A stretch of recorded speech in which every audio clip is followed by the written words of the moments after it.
Good evening, everybody. I'm sorry for the late start. I needed dinner. So let's just make sure we've got everything tagged up and we can go into the game right away. We've got Against the Storm up for tonight. Now, as far as housekeeping and such is concerned, there's a couple of details that I want to go through. Number one, I'm normally not very good um, about holidays and that, and sort of announcing things. So, to my understanding, um, it'll be Friday and Monday should be holidays coming up. Traditionally, what's happened, and I can definitely benefit from this if this is the case. I've not streamed on those days. Now, that does mean that it's going to be a pretty thin week as far as broadcasts are concerned. So I'm assuming is it this Friday? That's the holiday? I can find that on Canada actually. Um,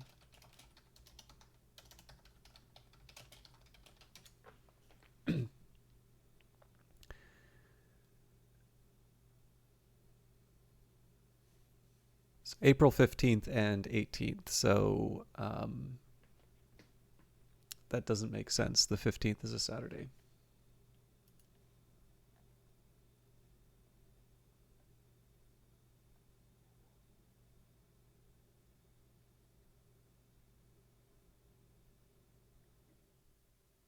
Anyway, I'm guessing middle of the month. There's going to be two sort of broadcast days in a row that get in the way, and Against the Storm or the Hooded Horse Day is going to fall on that. So, with that in mind, I want to try and telegraph that ahead of time. I don't think that's going to affect us for next week, which is the 10th, but it may. I think that'll probably affect us on the 17th. And then likewise, the Friday before it, so not this coming Friday, but the one following it, which at the moment is Book of Hours.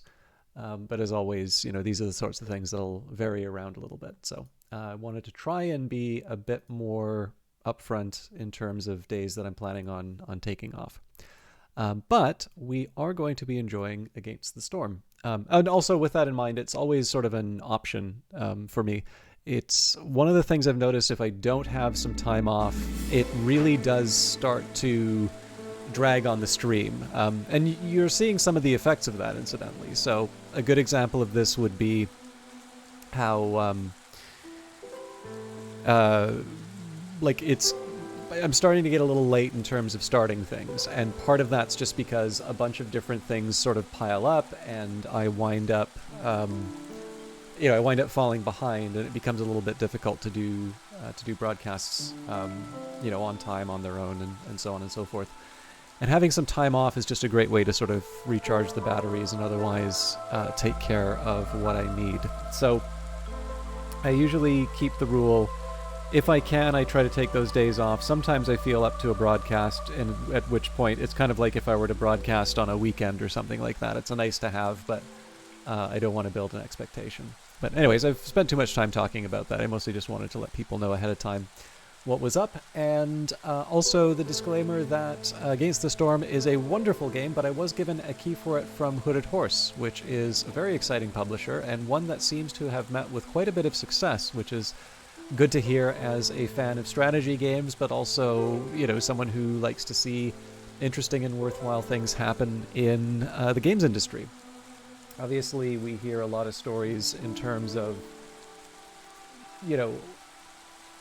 there's a lot of attention, justifiably, to the large end. But when you hear the indie space, it's either wild success that people sort of feels essentially random, which it's not, but for replicability, it's as good as random. Or you tend to hear a lot of, we put so much effort into this and couldn't get a return. Our dreams are destroyed now, and you never want to hear that sort of stuff. So it's exciting, of course, to see a publisher, Hooded Horse, to see that enable the creation of a lot of really interesting games, and more importantly, to find the publisher and those games meet with their success.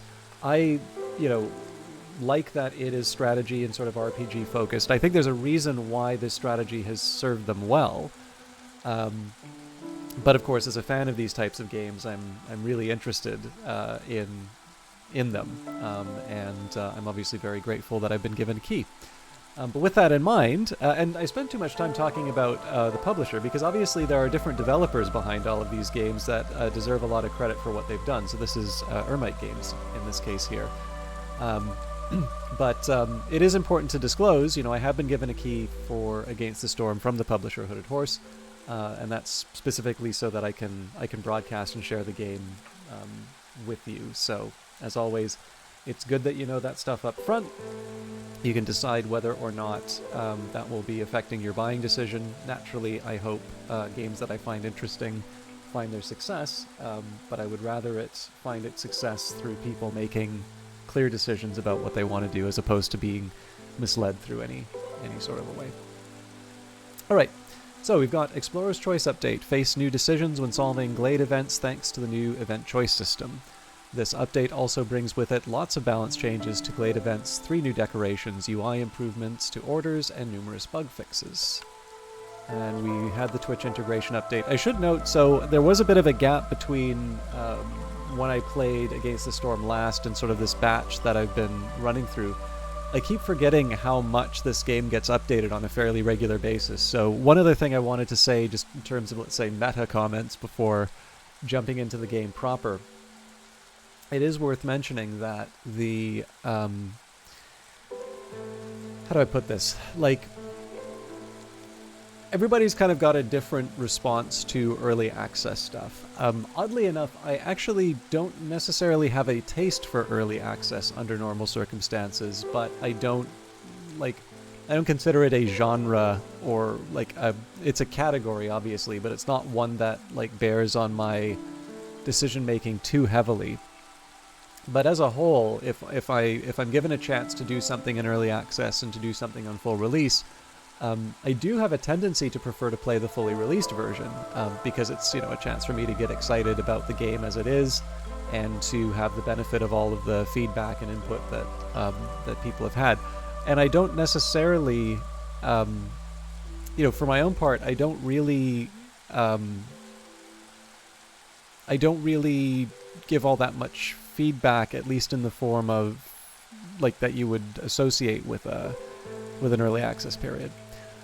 So it is something of an exception when I do play early access games, on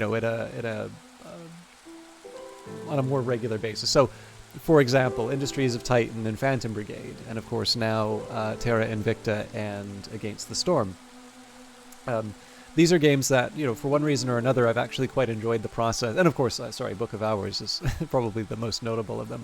But it is worth mentioning, for me, this is kind of an exceptional thing. Now, it's also fair to say that the majority of games that I've been playing lately have been these early access games. And part of that is just because it's been so rewarding to see the game take shape and sometimes to be able to interact with the developers. And that's a very big reason why I'll do things like that. But kind of acknowledging what my own tastes are, let's say, as somebody who would play a game as opposed to broadcast a game, I did kind of want to point out that if you are someone who's on the fence in terms of early access, in the case of Against the Storm, it's a fairly rapid cycle in terms of the updates and changes that get made. I think for the most part that's something that people like. So in this case, I would say that this is a recommendation for Against the Storm in its early access period. But of course, if you're like me and have a tendency to want to just play finished stuff, then naturally you would want to wait for the full release.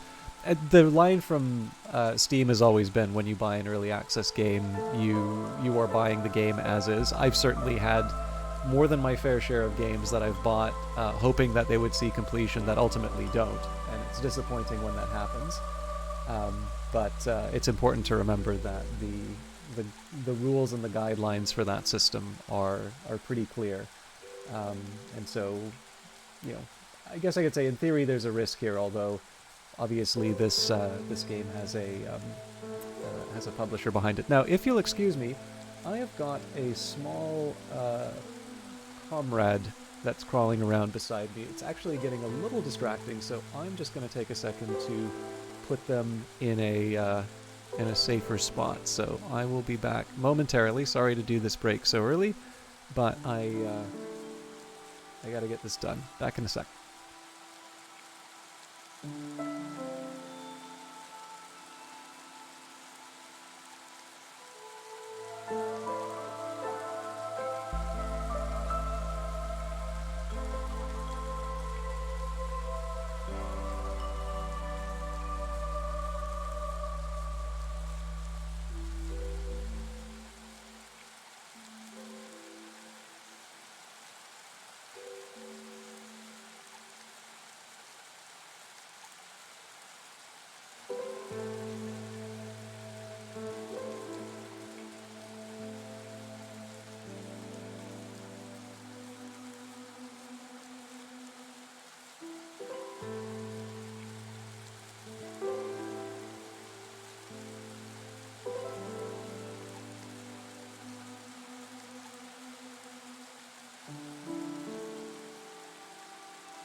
Alright, sorry about that. Let's get on with the game. So, I had a little bit of a choice to make here, and I probably should have taken a look at what deeds I haven't accomplished. So, I don't think we're going to have any modifiers to worry about. So, or sorry, different modifier than what I was thinking. No, biomes, not. These are these are biomes, not modifiers. So, excuse me. I haven't taken trade routes, by the way. Okay, so Cursed Royal Woodlands.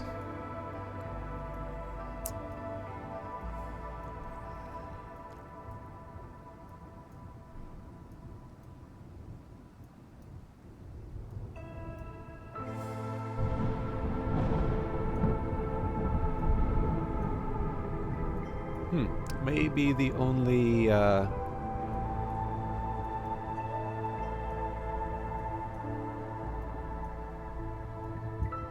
only one. This is an interesting one, defying the crown, win a game without completing any orders.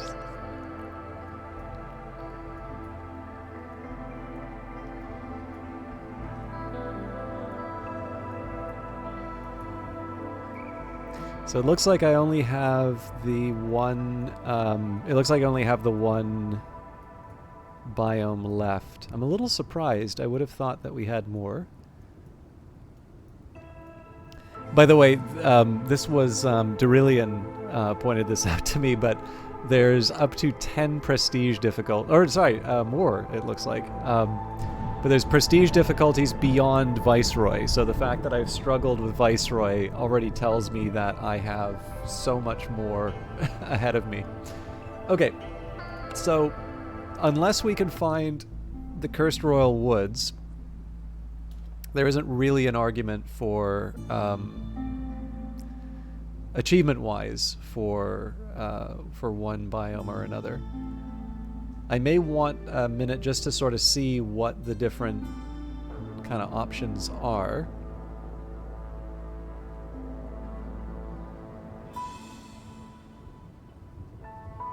Well, there's the Cursed Royal Woodlands. The problem here is this is the smallest out of all of the... Rawrmonger, how you doing? So this gets me 45 compared to something like the Scarlet Orchard, which will give me 63. And to be honest, like... I'm willing to suffer some some drawbacks, but yeah, okay. So this is going to be something that I want to keep an eye on in the future. I may want to be building some turns around these darkened patches. So we've got Royal Woodlands as an option. We've got the Scarlet Orchard as an option. The Marshlands. We've spent a lot of time in the Marshlands, so I'll probably avoid that. Or the Coral Forest. So let's start by seeing... So if we went for the Scarlet Orchard... What do the modifiers look like?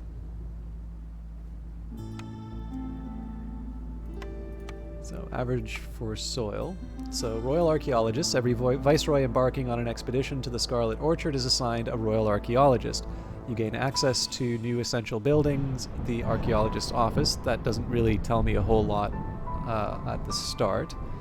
And buried mysteries, a lush and exotic land filled with prehistoric remains. Ancient excavation sites can be found here. So trees will grant wood, copper ore, pigment, and plant fiber. So the copper ore is kind of interesting. And then the natural resources are reeds, stone, berries, roots, eggs, herbs, grain, sea marrow, and copper ore. This is good for fire. I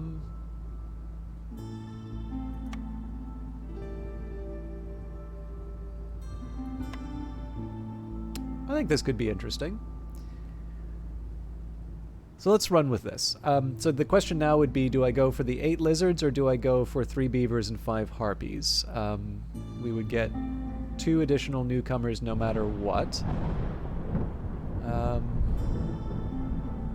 In terms of materials, looks like I get a few more planks with the lizards. I think I'm going to go for this group. Now, we've got 3 for the embarkation bonus, so I think I'm going to take the newcomers. And then the question now is, what do I do for the rest of it? We can double down on some of the resources that we start off with, or we can go for something else. One thing I would kind of like would be a summary in terms of what kinds of needs these different races have. Like, I'm sure, you know, getting a bit more experience, it's something that would come naturally to me, but I'm very bad at keeping track of this sort of stuff. So, what's the biggest single number we can get from a 1? 30. So yeah, we'll give them vegetables. And as tempting as it is to go to Viceroy, I'm going to just do a veteran one for now. Okay, what are we up against? We've got a warm welcome, increases reputation gained from a resolve by 100%, active only during drizzle. We've got looming darkness, so every hostility level will give us -4 to global resolve. We have fog, a veil of moisture obscures vision. It is hard to walk in these conditions. This is only active during the storm, but it will mean that villagers walk slower if I don't have housing for them. So this is one we don't need to worry about too much because we usually have housing for everyone. The quaking bog, the ground is moving and swaying from all the rainwater it's absorbed. Gathering speed is decreased by 50%. Again, this is during the storm. We've got rot from the sky. The rain smells like blight rot. Global food production is 15% slower. This effect scales with hostility. Once again, it is only during the storm, but probably I want to take a little bit more seriously, given that the last time I played this, I actually had food problems. And then strange lights. People are reporting seeing strange visages in the woods. They need something to put their minds at ease. So once we hit hostility 4, during the storm, villagers with this effect, so distracted villagers with this effect have a 20% chance of destroying the yield with each production cycle. That's pretty tough. So essentially our ability to get stuff done is hampered significantly during the storm, and the only way that we could avoid it would be to provide services, which for the harpies and the beavers I suspect is going to be a bit of a challenge. So not my favorite problem, but clearly if we can make enough progress before we hit hostility 4, we should be able to manage it. So we know the position. Now let's think about where we're going in terms of planning. So there is a side of me which thinks it's tempting to go for early dangerous glades, but that can bite me. Obviously there can be some negative effects which would take out my units, or take out my villagers. So for starters, we'll go with two camps.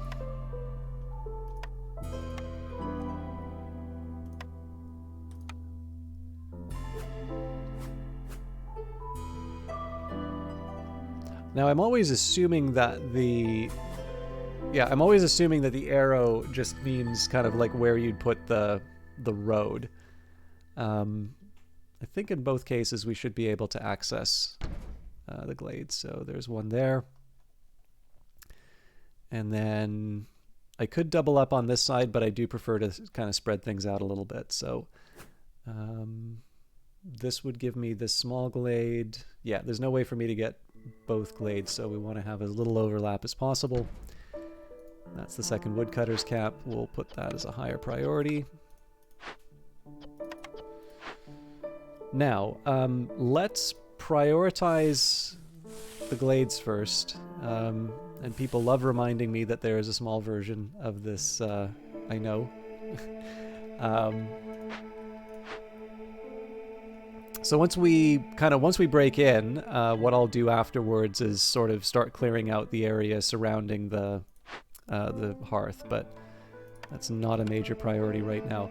I'm also going to, this isn't like a major priority right now, but I figure let's get some roads, like just some basic foundations in terms of roads, especially because it looks like I'm going to be investing quite a bit in terms of housing. So my preference, of course, would be I start building the beaver houses right away, but I don't have the planks for it. So we cover 3 residents. We currently have got 13. So 3, 6, 9, 12.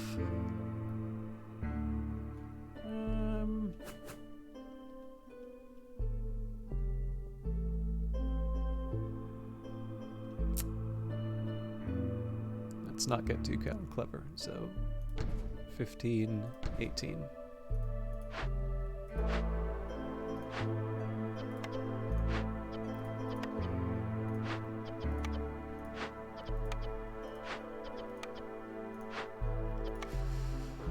All right, let's also think about gathering. So the resources I have immediately available to me are roots and stone. Now in terms of the... in terms of the needs for my people, so sheltered, obviously. For the beavers, they're gonna like biscuits, pickled goods, Oh, sorry, I thought the beavers didn't like clothing. Okay. Biscuits, pickled goods, clothing, leisure, I believe. Education and luxury. The harpies want shelter, jerky, skewers, biscuits, brawling, education, and cleanliness. So they're not the most compatible needs. Really, it's the biscuits. The biscuits and the education are the real overlap. But we'll make do with the best that we have. How you doing, Vanguard Master? I hope you're doing well. If nothing else, I hope your weekend allowed you to have a little bit of rest, because I know you keep reminding us about how hard you're working on your project. Sorry, when I say keep reminding it, like, I don't mean that as in like a bad way. I mean that as in like, I know you are working very hard, and I know it's nice to have a break every now and then. So probably should have thought of the way I phrased that. One other thing I want to do, like last time, is I want to try and get a better handle on my production pipeline. So if you can give me a second, I know I stepped up to deal with my my 8-legged comrade, but I am going to take one more step away, and that's just to find my tablet, because I'd like to sort of run through all of the or sorry, not run through, but I'd like to better understand the lines that I'm building and take some notes. So if you could just bear with me a second. I know it's a pain to have such a slow start, but I'd rather do this right, because I'm actually really enjoying the process of sort of figuring out against the storm. So it's better that I stop making excuses and run through. I will be back momentarily. I am gonna run ads just because it'll only take a minute, but that'll disable the pre-rolls. So for those of you who don't have the ad blocker or whatever, get up and get a glass of water or something like that. It will not be more than like a minute, but I just want to get that out of the way. So see you all in a sec.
Okay, sorry about that. I'm hoping we're clear of the ads, but my god, did I forget?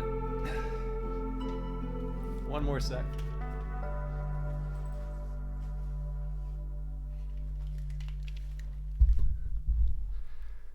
That may be because you already had the, you already had to deal with the, like the sign, what is it? Sign in one. It's mostly just to try and avoid people. It's mostly trying to avoid people hitting the, you know, you just joined the scene or stream. You have to watch those ads one. All right, sorry about that. So, just want to take some notes here in terms of the needs that I have for my citizens. So, beavers, harpies, biscuits. Pickled goods.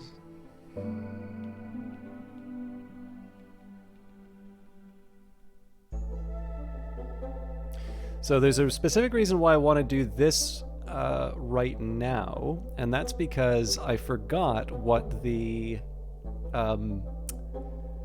not extraction bonus, like there's natural resources here, right? So when you chop down a tree, you know, you'll get wood, but you'll also get you know, you'll get your potential for copper, pigment, plant fiber, and so on. So what I want to do is I want to see how those priorities sort of line up with what we have available to us, especially because when I did this, like when I did this last week, one of the things that really helped me was being able to say, okay, so how do I put this? Like when I always assumed flour would require grain, right? Because that's the type of flour I eat. But you can make flour out of more than grain in this game. And if I had bothered to check earlier, it would have actually made a couple of sessions that I did a bit easier. And this is the sort of thing that I want to avoid doing in subsequent playthroughs. So what I'm doing here is I'm just writing down some notes here in terms of the things that I need, what I'm going to do to try and achieve those goals, and then, you know, we can say, like, so for instance, something like clothing, that's only going to appeal to the beavers. If I don't have a way of generating clothing, like, would I want a specialized building only to make clothing when, let's say, I had a production line that would allow me to get the biscuits? That's the sort of thing that I wind up making a choice on. Now, for services, I want to take that a little bit more seriously. So we've got leisure, brawling, education. The pigment will help with that. I think it will anyway. Luxury and cleanliness. And the I'm going to put a little marker. Oop, I also should have put jerky down. And skewers. So one of the things I also want to do here is put a little dot beside anything that the harpies like. And the reason for that is you'll notice that the harpies have sort of a lower threshold for what they like. And that means it's going to be easier for me to get that ticking resolve from those units. Okay. So the last thing I want to do here is take a look at sort of the natural resources, assuming I can do so. So what could I look at? I wonder, it would be weird to put this in the options menu. Oh, here we go, conditions. So natural resources are reeds, stone, berries, roots, eggs, herbs, grain. I'll just say fire, copper. All right. So that's going to give me some basics in terms of what I have available to work with. There's also, it says average amount of fertile soil, so as I start clearing out glades, I may want to build some farms as well. So one of the things that I want to keep an eye on now would be, okay, so if I can build a building, you know, is this the time I would, like, would it be a good idea for me to build something like this right now? And there's a number of options that I have. There's actually quite a few good ones. So if it's just a matter of satisfying needs of my population, the smelter is a really good option here, because I can make it. I can efficiently create copper bars. However, the carpenter may also be an appealing option, because in this case, I wouldn't have to worry about building something specifically dedicated to planks. I would be able to build something both for the planks and the tools. The drawback for that, of course, is that I don't have the copper bars required to make the tools. So I need to think about that in the future. Likewise, for the cookhouse, it's appealing to have something that can produce skewers and biscuits, and pigment, no less.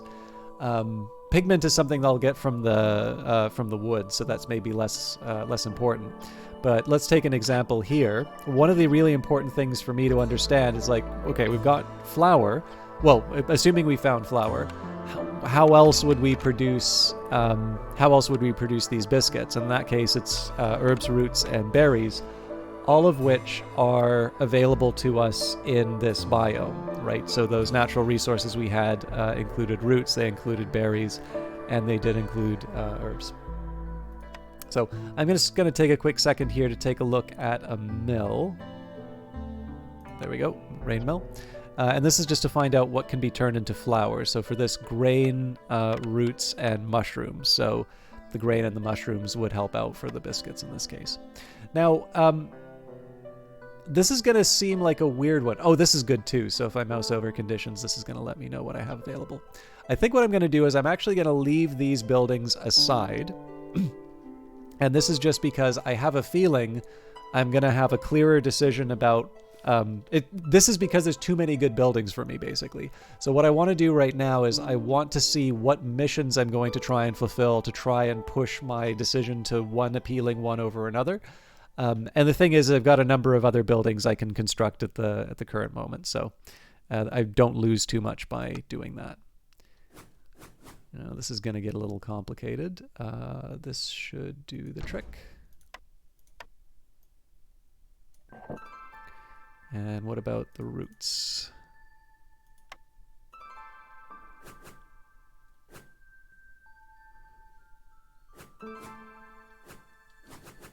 It'll have to do.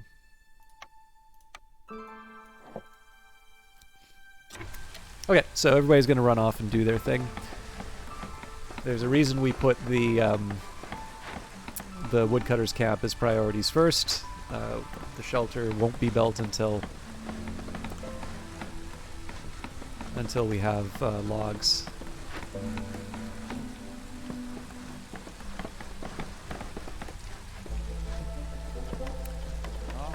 All right, busy beavers, get to work.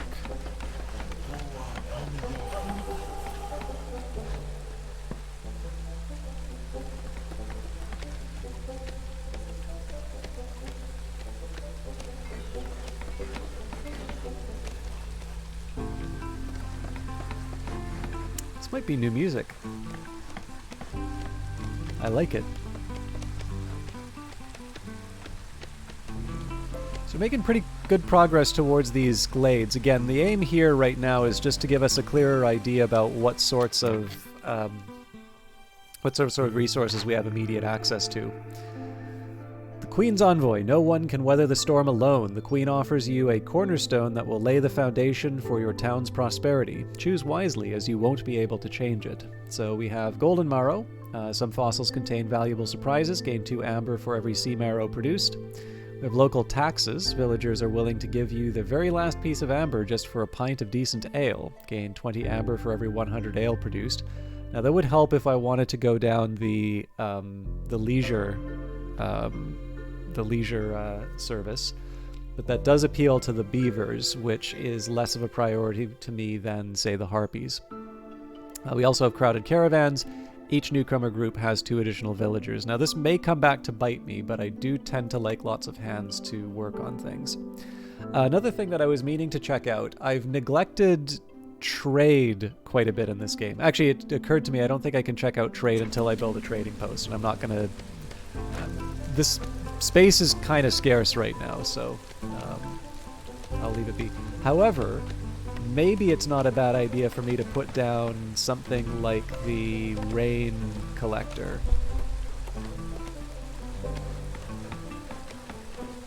The logic for this being... Okay, so we got some tempting things to do. I'm going to have some spare bodies available, so we might as well collect something while we wait. Okay. So we already have a forager's camp on its way for the roots. I don't think I'm going to worry too much about harvesting the grain for the moment. But we do have this abandoned cache, so we can send it to the Citadel for half a Queen's Grace, or we can claim it. We can break it open with stone training gear or sea marrow. So stone would be the option I'd choose because of the stone deposit. But no, I think we will wind up using tools when the time comes. I do rather like the fact that there's now differences in terms of the resources that you spend to do these events.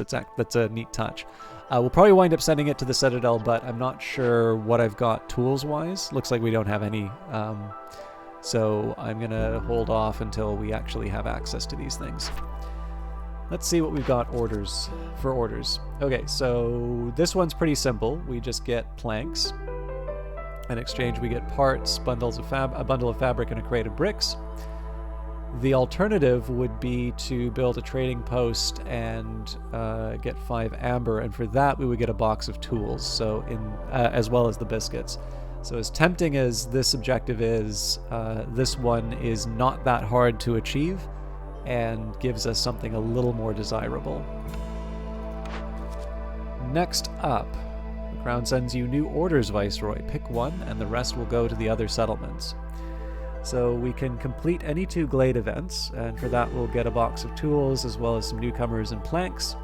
Alternatively, we can get 2 harpies as opposed to 3 random newcomers, and in order to achieve that we would need Harpies Resolve at 13 for 30 seconds.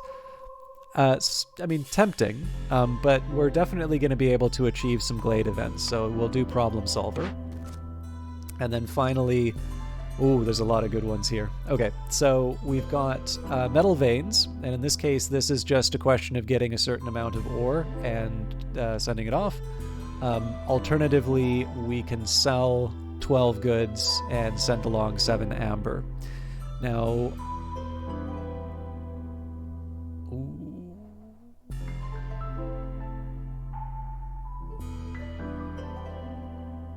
as much as I'd like the extra people, I think advanced smelting is not a bad option to go with. Okay.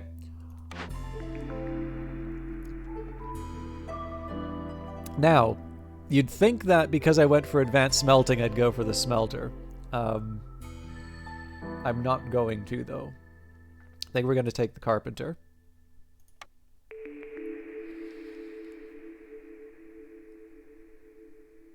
Now, the provisioner can make flour and barrels. Flour and barrels both sound like things I can benefit from.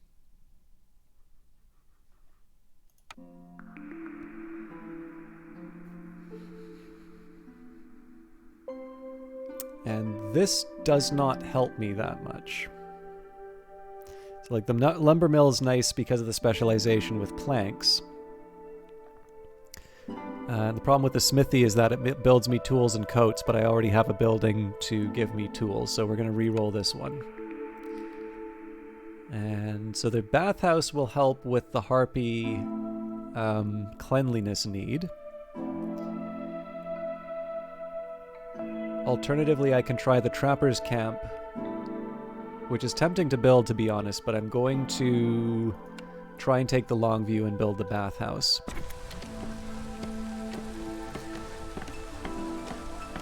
Now, for now, I'm going to let everybody sort of clear out their respective areas. So one of the things I'm going to do before we go too much further, I want to take this woodcutter's camp, and I want to clear out as much of the area around the hearth without getting a dangerous glade. I want to clear all of this out before I move on to the next region.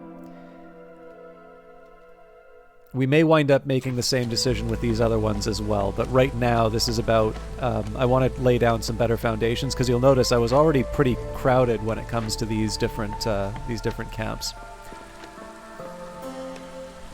I may put down another forager's camp for the grain if I have some workers left over, but at the moment I'm happy to let everybody work as builders. We'll see where we're sitting after the foragers' camps get built, and then I build up some of my industry.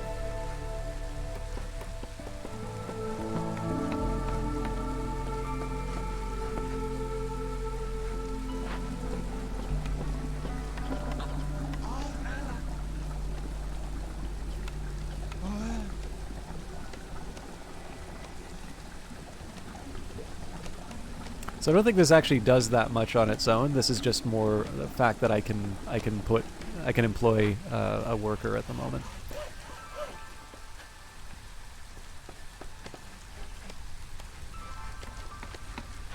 Okay, so pretty clear here that I definitely don't have workers to spare.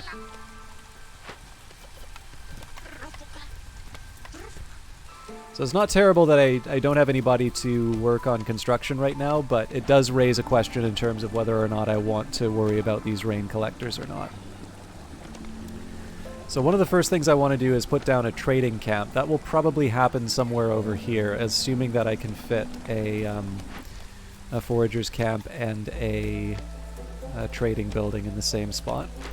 Again, the priority here is to make sure that we have enough space for all of our other buildings of interest. Archaeologist office. A building designed to help you study the past can be upgraded to locate archaeological discoveries or improve the settlement's exploration capabilities. I mean, interesting, but I need a little bit more before I'm going to commit resources towards that. Looks like we just unlocked a new region. The problem here is I think if I put this trading post down like this, I'm going to block any gathering. So we're going to hold off on the trading post for now. We have access to a copper vein. We can make a farm, it looks like.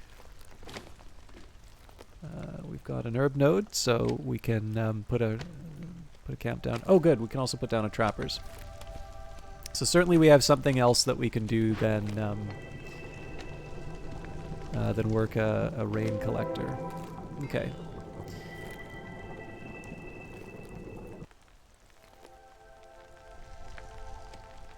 So I think in this case the trapper will probably serve us better. We're going to do the same thing with the... Oh, it's not that much for me to claim, actually.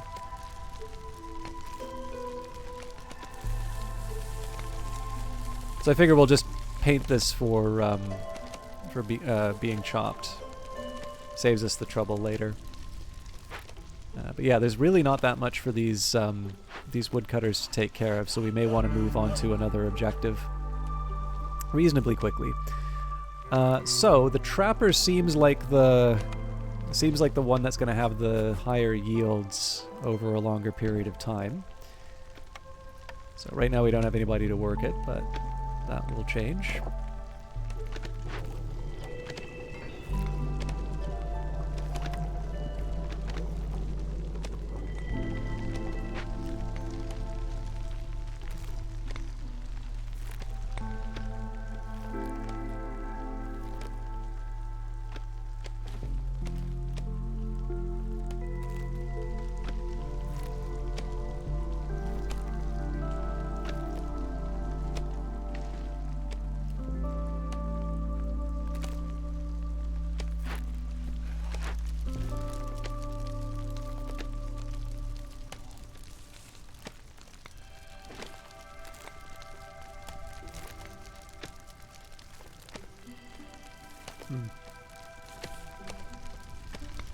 Seem to have missed a little bit in terms of my painting, but...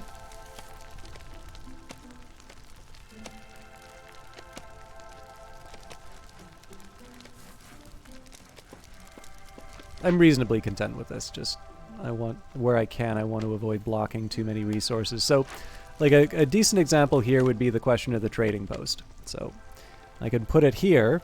Actually, I think I can finally justify it, because this is going to get chopped down. And when that does, we could put the foragers camp down, I don't know, here, for example. But we still have a path.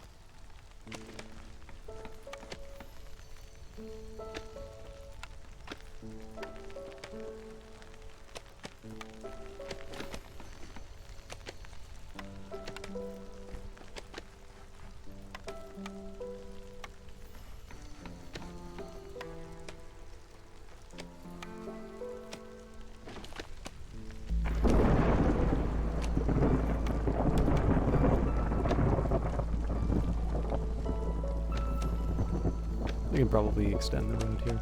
So I'm kind of ignoring the gathering at the moment, just as we get the different buildings built. But I think once our roads are down, I am going to put the Harpy to work.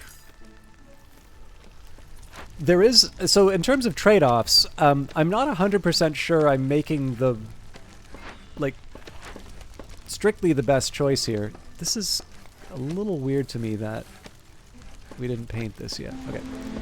But yeah, so there is a little bit of a question to be asked about whether or not I should be putting so much effort into clearing out the area around the hearth over, say, you know, clearing out some dangerous glades. And I'll be honest, I don't actually have a great answer one way or the other about what the priority should be. But I've chosen to focus a bit more on getting the area cleared. I suppose time will tell whether or not that's the right one. I might go for lighter treatment, but we'll see how far we can get through the evening. I'm also interested in trade routes, so we can go to the Smoldering City with skewers and a pack of provisions. So basically everything is always packs of provisions for sure.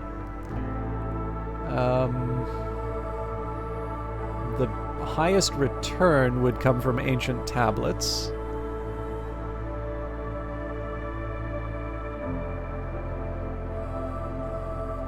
And seems to me like this Makar pickled goods route has a higher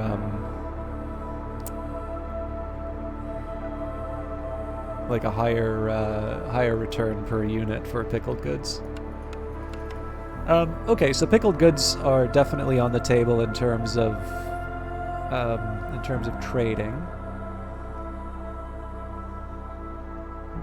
I don't know about the ancient tablets, though.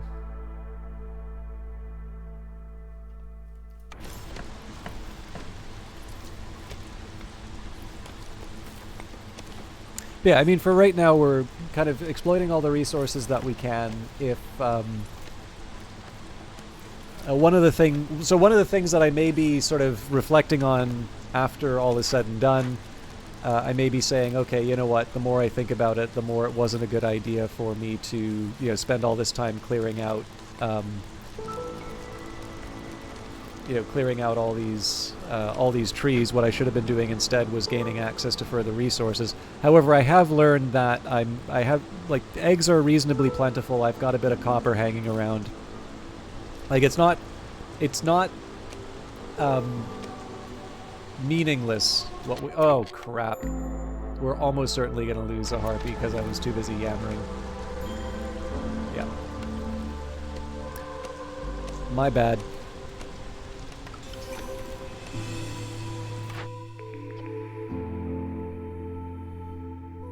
I think the apothecary is the right call here. This would give education, which would have been good, but.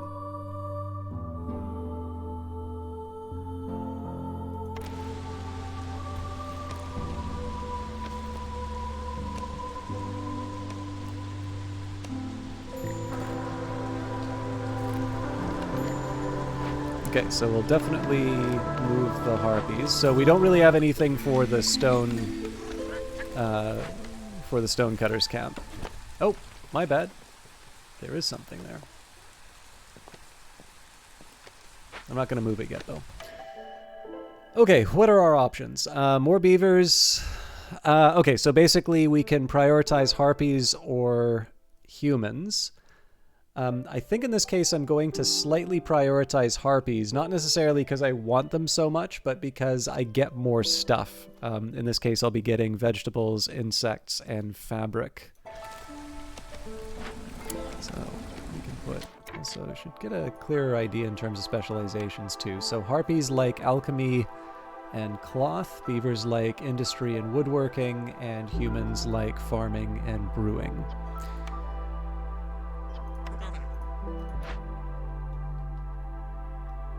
So first thing we need to do is... oh, actually, maybe we don't need to worry about housing. Looks like everybody's in good shape. So we've got quite a few builders now.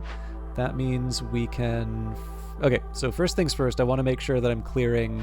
I want to make sure I'm clearing what I need. In this case, we've more or less taken care of... Like this... Oh, that's not what I want. This is what I want. Yeah, so once this is cleared out, we don't really have an excuse to keep this woodcutter camp around anymore. So we'll leave that in place. The thing is, I'm tempted to move this woodcutter's camp up into this corner. So how do I make the stonecutter's camp work in that case? Well, that's fine.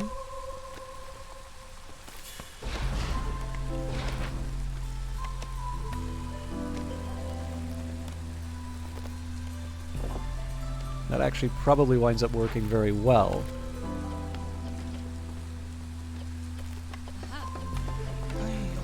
And we might as well... Oh yeah, we've already got somebody working on the Rain Collective. Okay. I should probably start thinking about these events.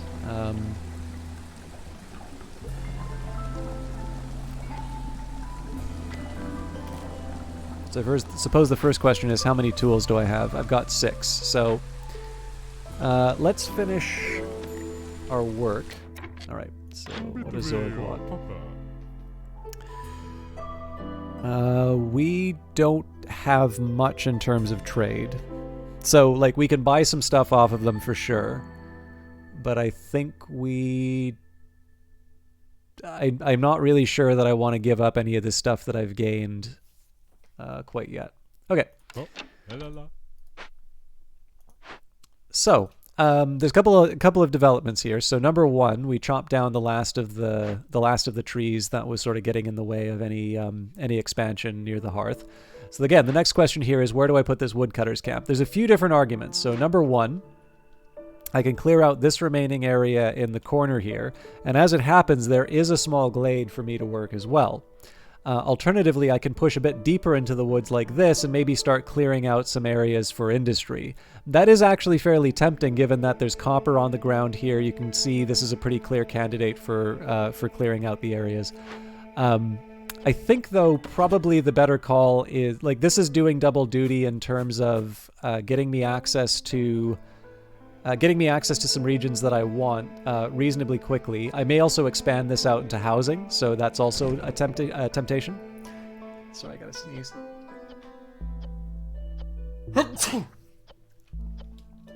So basically, the idea here is that if I use this woodcutter's camp, it helps me clear out the area around the ancient hearth. So that's priority, or not priority, but that's improvement number 1. Improvement number 2. Excuse me. I don't need to put it down later, so I can start using this for housing and so on and so forth. And then, of course, the final benefit is I can still get access to the different regions that I need. So, for instance, we will be working on this this glade, for instance.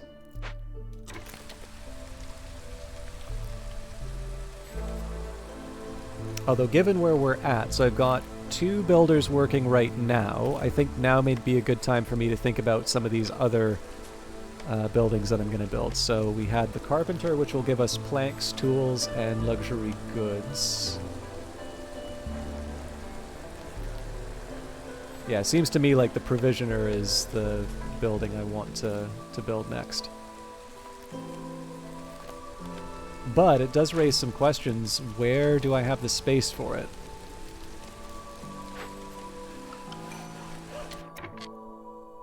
Okay, so first things first, I'm going to move this woodcutter's cat. Well, I probably shouldn't, but I will solve my space problems by cutting into a dangerous glade. Order time. Fulfill 30 clothing needs. Complete 5 trade routes. Good God.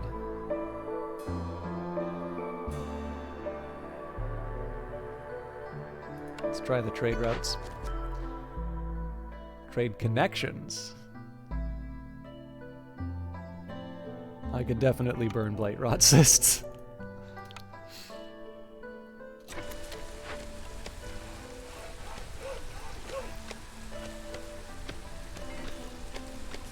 So this is going to be sort of my first industrial area down here.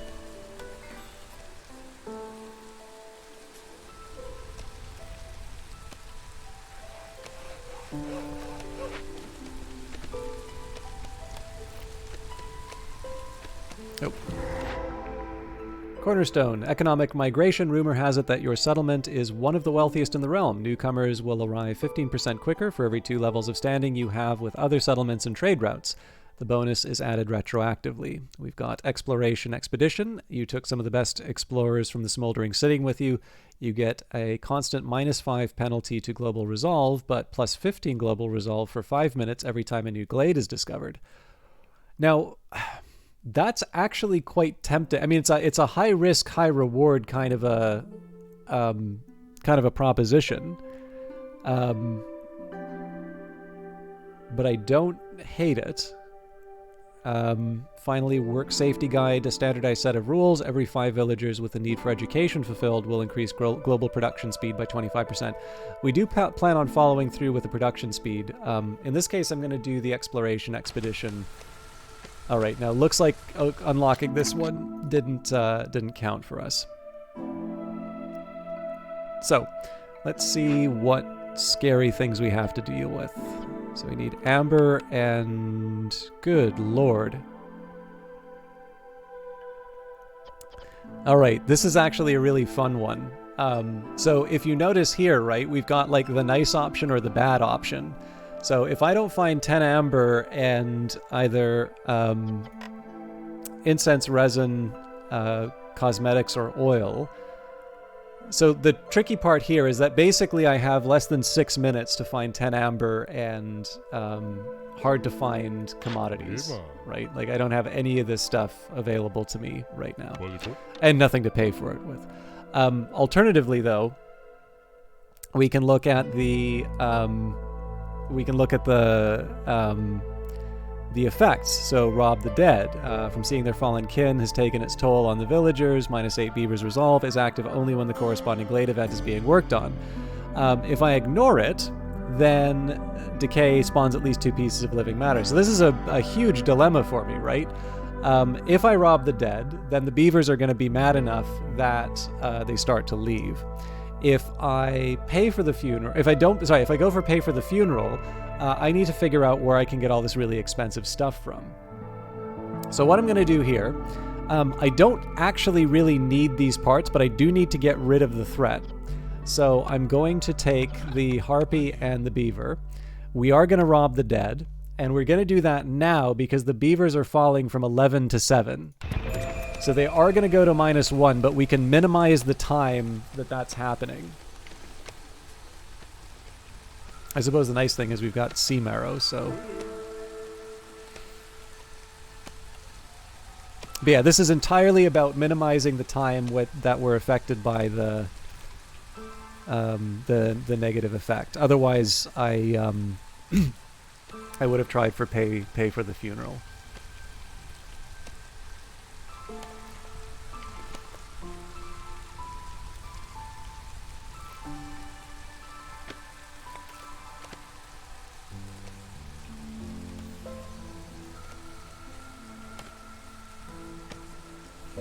Obviously, I'm going to want to be a bit more aggressive in terms of... I'm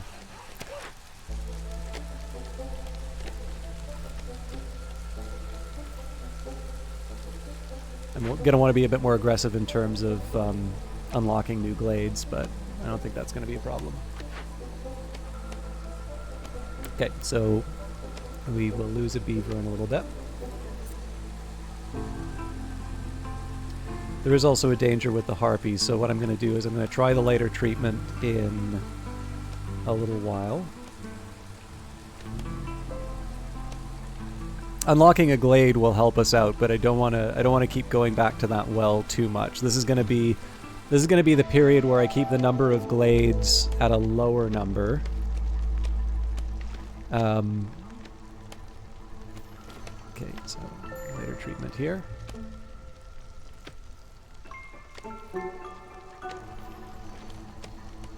So this one I want to be a little more careful on because they're going to be at -4.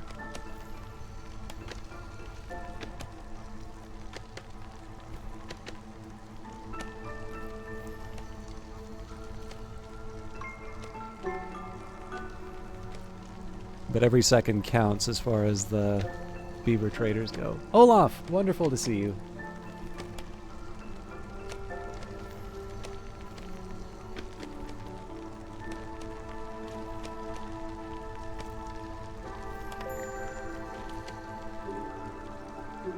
So we'll see if I left that too long. Okay, Stonewoodcutter's camp doesn't have anything to do. Oh, come on, you can do it. I know you can. Thank God. Okay.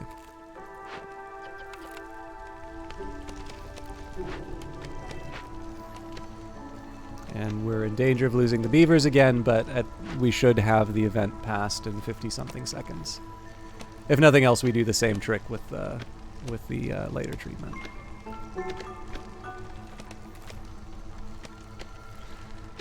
Okay, so we do want to have more activities. I think we can start building up some industry, so that's going to be time for the provisioner.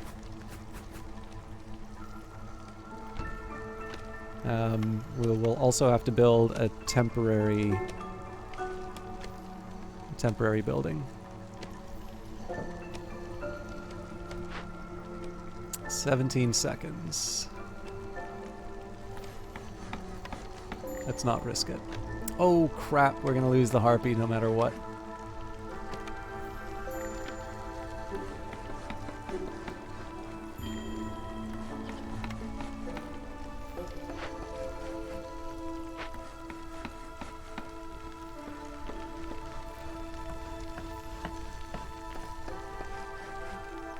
So, not great, but... Okay, so we're going to put down a crude workstation because we need the planks and we need the fabric.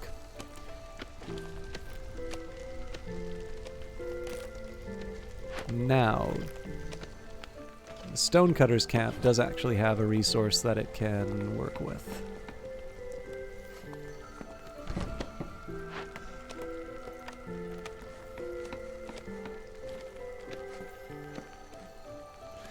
It's managing. I've got a review coming up tomorrow,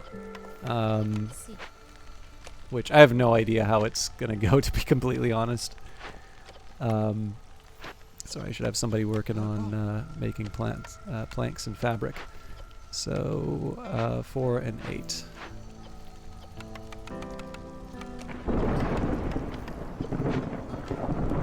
But you know, you do the best with what you've been given. And I don't know, I'd feel a lot better if just all this stuff that I want to do is, you know, is just put away and finally ready to go. Okay, the other thing, sorry, I should be focusing a little bit more on the playthrough. So again, it might be nice to chop away a few more of these trees, but we do actually want to start unlocking some more regions, and reasonably quickly. So we're going to adjust the priority for this woodcutter's camp. And so there's a little bit for it to work through here, but our main priority is going to be to go through the glade. So I'm basically not going to change this order here, but we do want to unlock a new glade just so we can get the resolve bonus.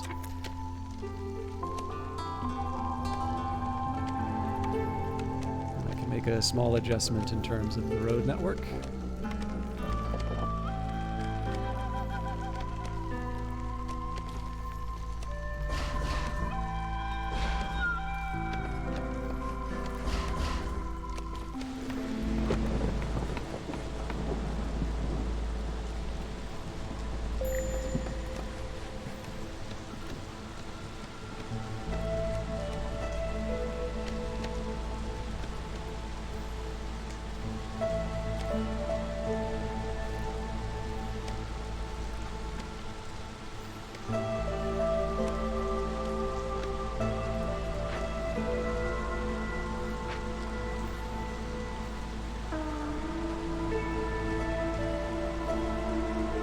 There's not much we can do to save the harpies at this point.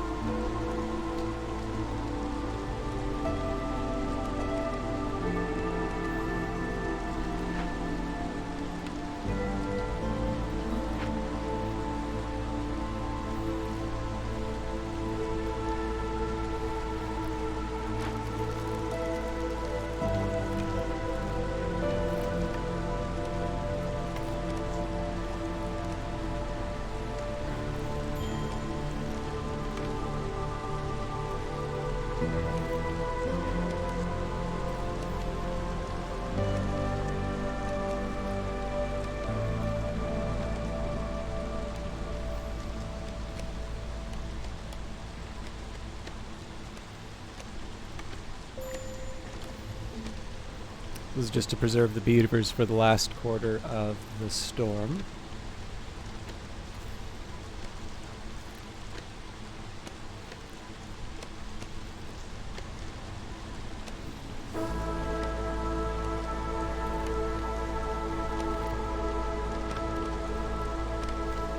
No point in risking humans here, so we'll probably lose a harpy just to the residual effects of the storm. Overall, we're in okay shape. Biscuit diet, a farmer's favorite food. Farmers have a 75% chance of producing double yields when under the effects of biscuits. So we're not really doing a lot of farming. We've got cannibalism, 30 meat every time a villager dies or leaves, or Zorg's secret ingredient. A mysterious ingredient discovered by the famous chef and businessman Zorg gained 10 skewers for every 10 pickled goods produced. That is actually a pretty good one, because we are going to be, or we had the option of producing pickled goods, so we might as well go for it.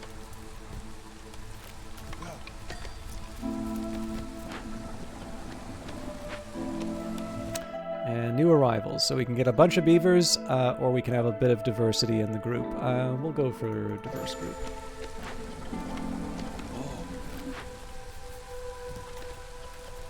And it would actually be better for me to have a human in this job.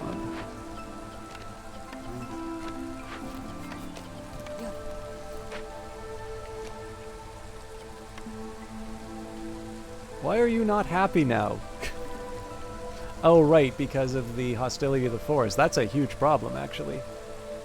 So I need to kick up production on... Oh, hang on. No, this is a housing problem.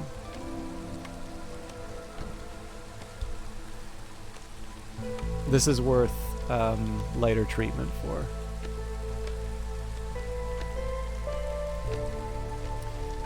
Okay, let's see where we're at.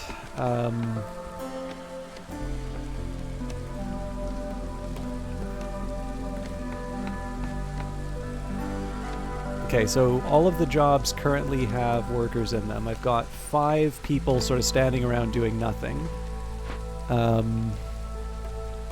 Now the provisioner is going to start pushing back. Yeah, there we go. So yeah, the provisioner is going to start pushing some of that back.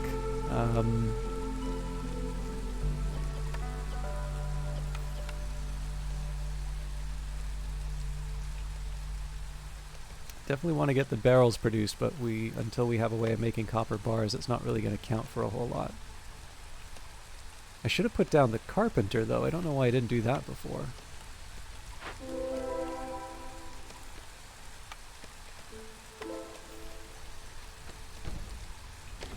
Okay, and this is the effect I was looking for.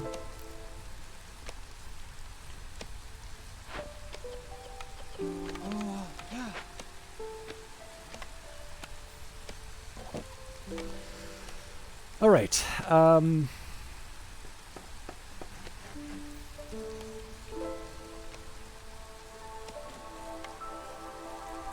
Apothecary wouldn't hurt either, so...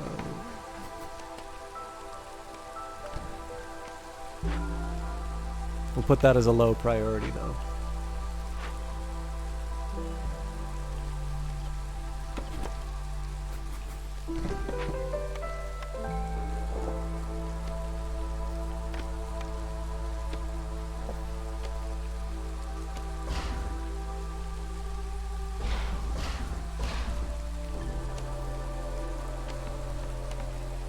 Yeah, so what I'm kind of counting on here is that over time, I'm going to be moving these woodcutters camps around the map and getting these nice resolve bombs, which are going to slowly tick up my my happiness. In fact, let's double down on the lighter treatment for the harpies, just so we can have that ticking amount go up by one more. Okay, so Trapper's Camp, we built that because there are quite a few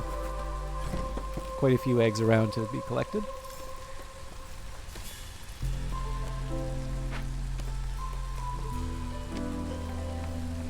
And seems to me like this woodcutter's camp has served its purpose. So, thank you for joining the Council of Elders, Vanguard Master.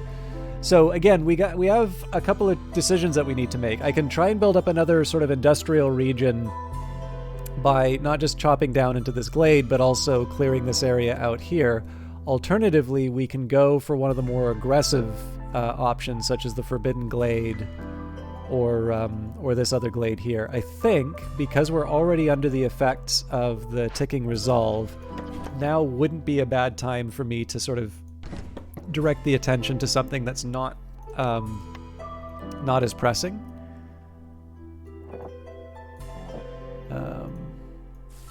So we'll clear that out. I should probably settle a dangerous glade at some point, but... And let's send this to the Citadel, because this is actually going to allow me to finish... this is actually going to allow me to build a new building as well. Alright, new orders. So, cut through the forest to discover 5 glades. Definitely easy for us to do, and have at least one hearth upgraded to neighborhood level. I mean, both are very good, but especially with pickle jars, every 3 pickle goods production, I think we want to head down this path for sure. Open 3 caches of any size in the forest. I almost always do that anyway. Yeah, so that's not even a question.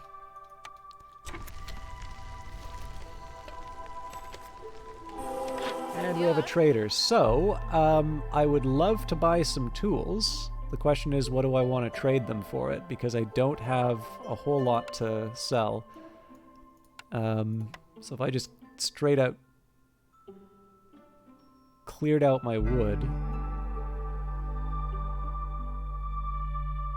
Okay, I hate that I'm doing this, but I am going to do it.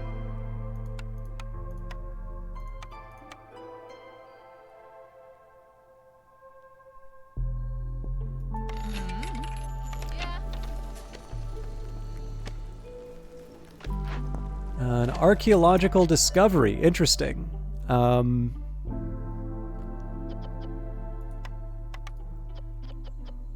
So both of these are manageable. We could salvage... This would be good for trade. But I feel like the archaeology may be the more interesting option here. So I'm going to clear out the rain collector. I feel like we can do better at this point.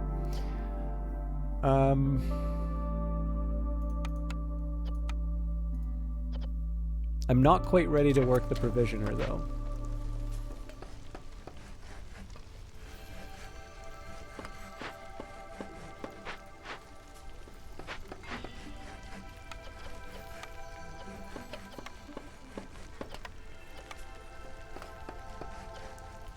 Okay, so we don't want planks being produced by this anymore.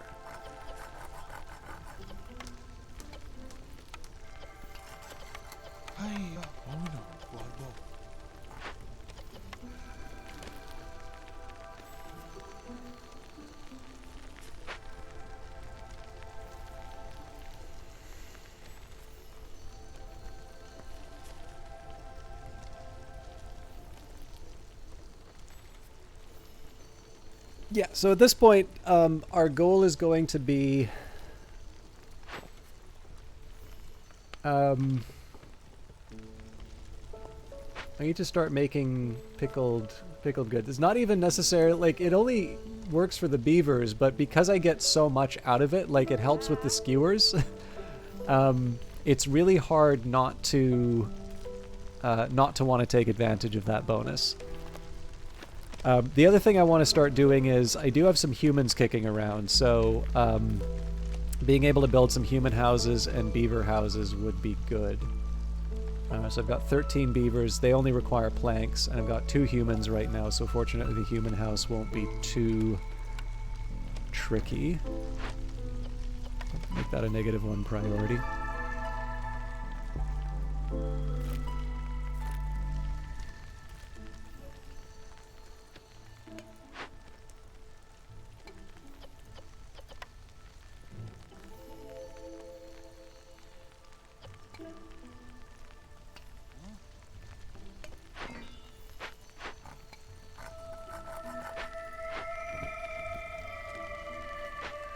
Okay, so what would I do? So we can make biscuits at the apothecary. Okay, foragers' camps. Definitely got other things I can do.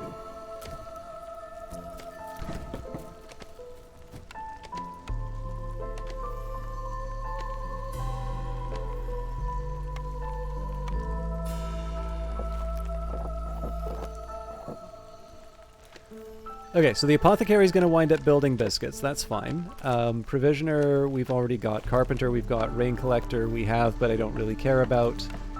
We're already working on the.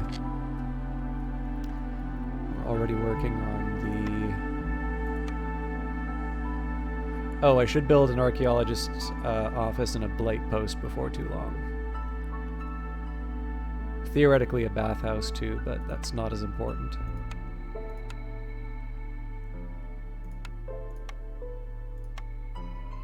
Yeah, in terms of buildings to build, I want to make sure these are taken care of, but I probably want to start focusing on... well, there's a couple things I can do. First of all, trading and problem solver.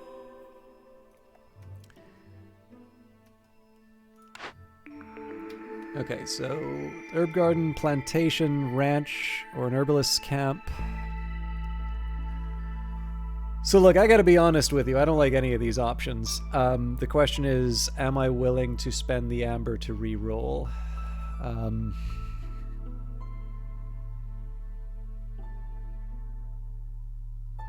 Well, the roots do actually serve a purpose.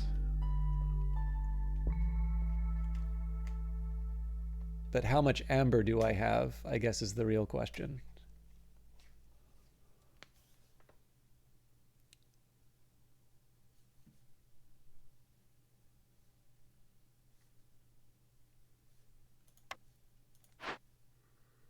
We have 5. Sorry, I need a minute to think.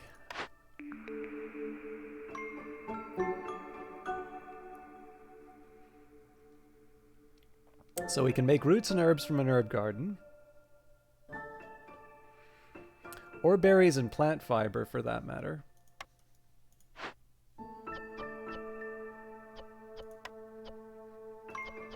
Actually, the more I look at it, the more an herb garden's starting to make a lot of sense here.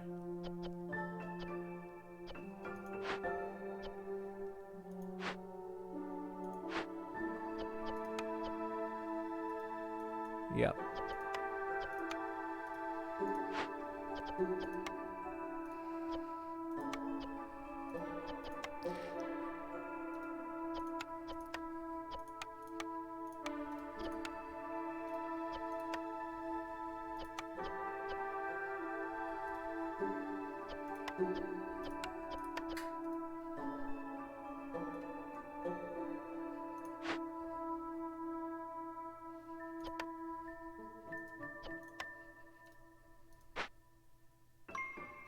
Okay. Yes, this makes sense. So the smelter is becoming more a more likely option too. Let's eat that. Now I thought we went for the artisan, but clearly we didn't.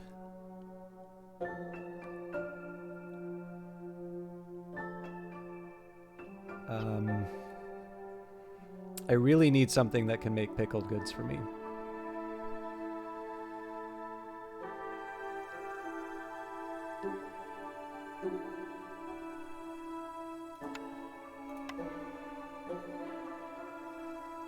Okay, so I can make barrels. I can make copper bars. Can I make tools yet? Yes, I can make tools.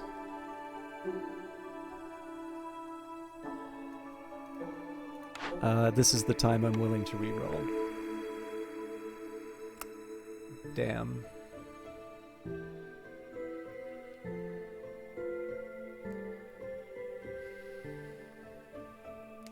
So the market will help me with luxury and cleanliness. But I do believe I got a bathhouse for that.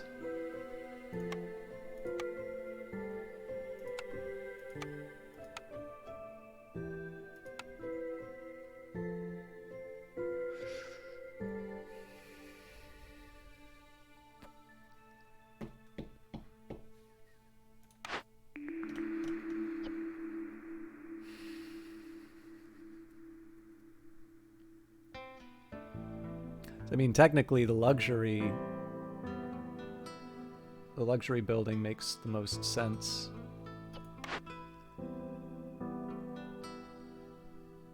But then the question is, where do I get the wine from?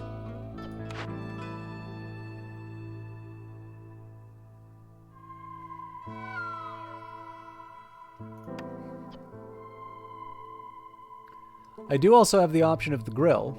But I feel like I can already make skewers. I think we're just going to wait on that one. Okay, so moving on. I definitely have people I can put to work.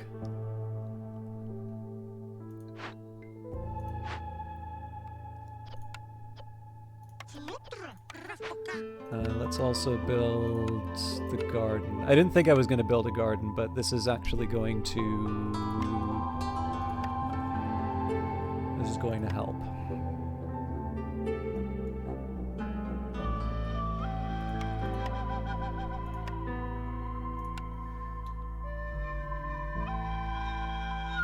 Oops.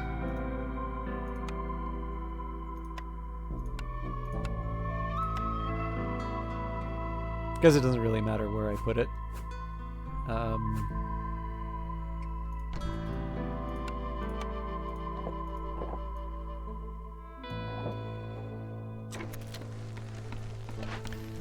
Alright, what else do we have in terms of workers? So let's get 2 humans working on the abandoned cache. We can send that to the Citadel right away. That also gets me some more amber.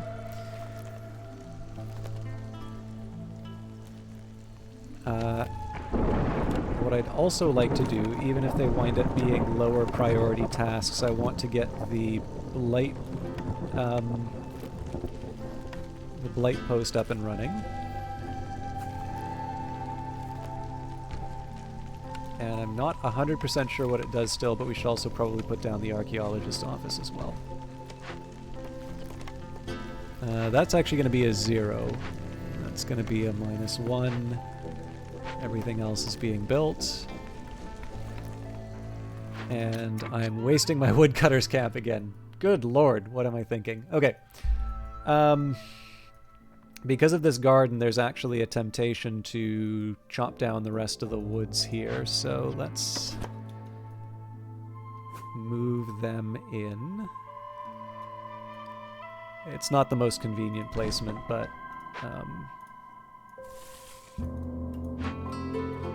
I think at this point we'll chop down as much as we can.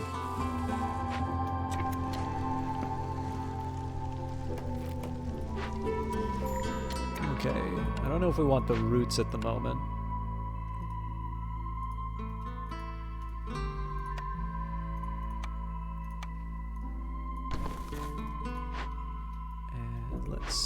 change it up a little bit.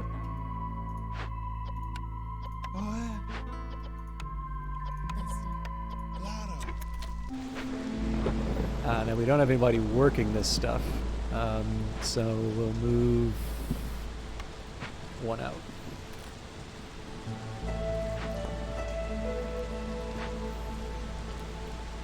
How many more tools do we have left? We've got 12 still.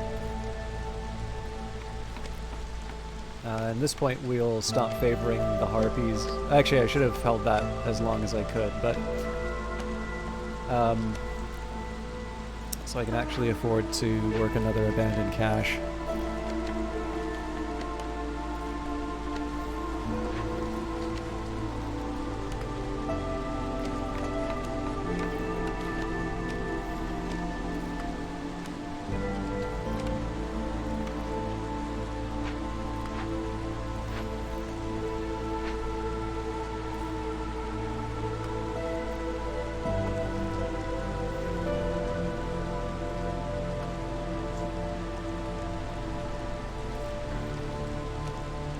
So it could be worse. There are some things I'd like to see change a bit, but...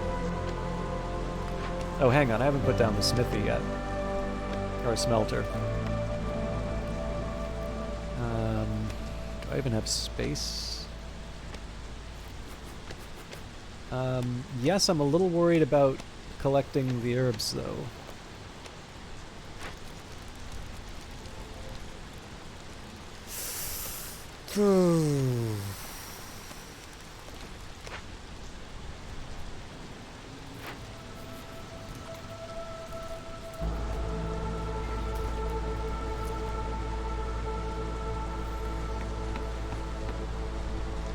Yeah, we don't even have one of these camps being worked right now.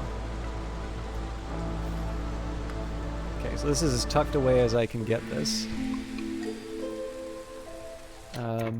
So in theory, if I were to put the smelter down here, I was not expecting that to work. I think I'm going to avoid that for conflicts, but... And looks like we're in a spot where we can favorite the harpies again. Alright, what's a cornerstone we've got? So, extraction tools, a set of specialized tools made to extract artifacts. Gain 4 artifacts, Citadel resource for every 2 completed dangerous or forbidden glade events. That's very tempting as a long-run solution. Over-diligent woodworkers, some woodworkers just can't stop working. Gain 3 barrels for every 10 planks produced. That sounds like a really good one for me, actually. So, we're going to go for over-diligent woodworkers, even though the extra resources would have been nice. We are short bricks. I'm quite okay with what's being produced right now. I think an influx of humans wouldn't hurt. But I can get more jars. So 4, okay, 6, 7 versus... Okay, both are 7.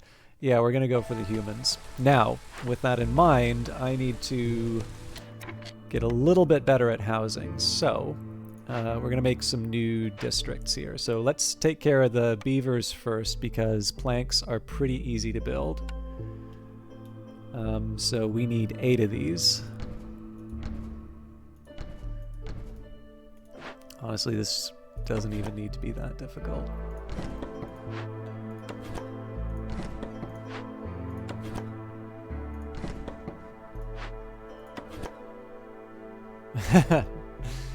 I hate it when it's like that. Alright. We'll probably wind up demolishing some of this stuff too, but for now... So we don't have harpy houses, so that's just going to have to be worked out on its own. Human houses should be available too. We're actually already working on those, it looks like. I must have misplaced... Yeah, actually, we can fix that right now.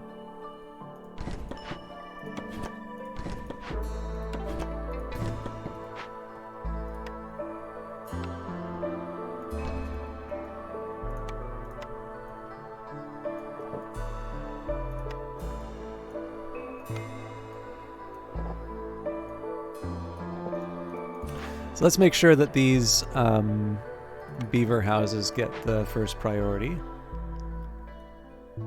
Looks like there is a lot more for me to claim for the herb garden, which is nice. How you doing, Pebble Twins? Okay, so I got 7 humans, so at some point I'm going to need to build... Well, you know what, let's...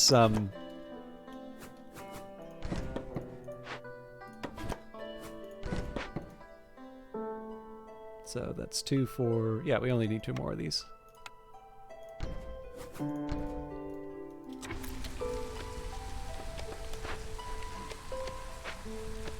Those probably should move up to a priority 0. And we... I thought that unlocked a new area, but apparently not. Oh, we hit a new level. Right. I'm going to risk another reroll here. Damn it, how bad do I want the pickled goods? The smokehouse is actually a nice one for me because of the jerky. I'm definitely not ready to do another reroll, so I may throw away the smokehouse, but that's life.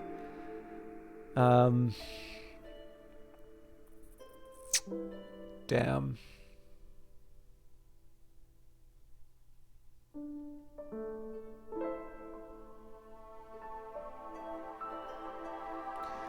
I'll live with the brickyard. Oh, okay. How much does it cost me for pickled goods from this thing?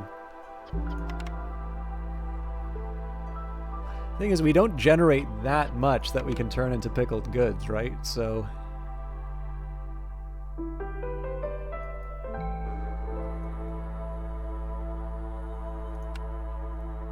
But I only get 3 more draws. I'm gonna settle for a brewery, I think.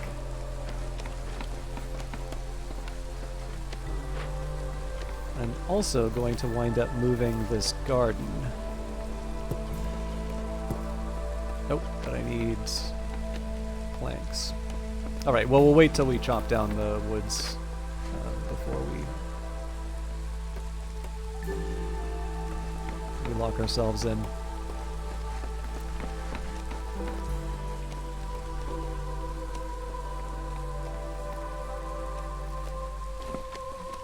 Too many idle hands right now, if I'm completely honest, but... we should probably get at least one person working this.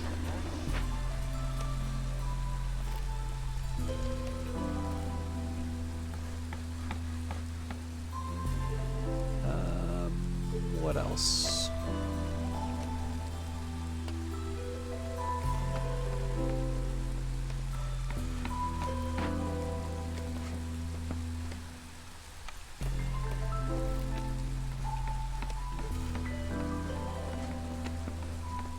I thought I went for the brickyard.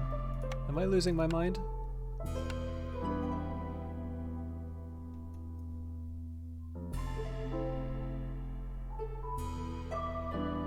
Guess I didn't. I guess I went for the brewery instead.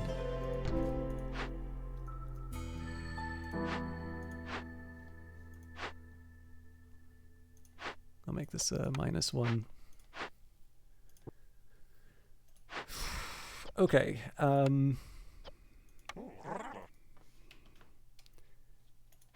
want to find slightly better jobs for my harpies.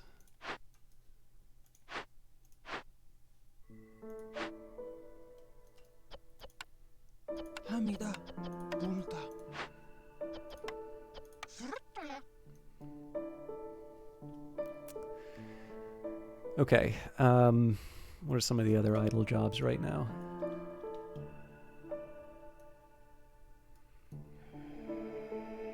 I don't feel a burning need to fill up the blight post right now.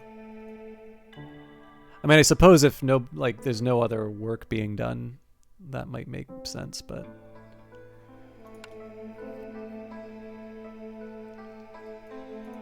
Okay, so we've got a brewery and apothecary on their way.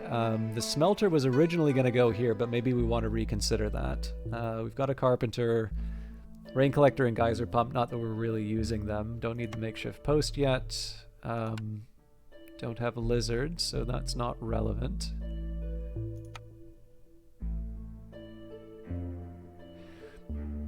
The only big difference here would be we probably want to put down the bathhouse at some point, so let's get that on the table now, although that's definitely going to be a -2 priority. We will need 8 bricks, though.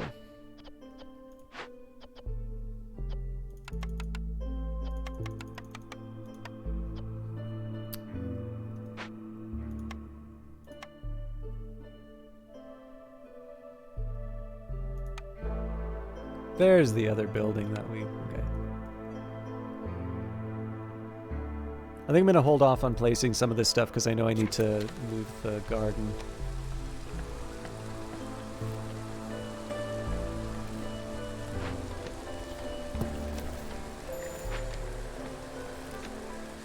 Okay, that makes me sad as far as the beavers go. Oh, right, I see why this happened. Because we haven't unlocked a glade, but that should be coming pretty soon.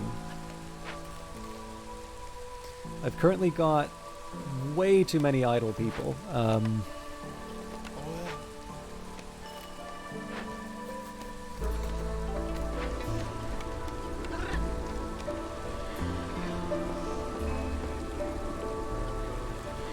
I mean, I suppose some of that's going to change over time, but...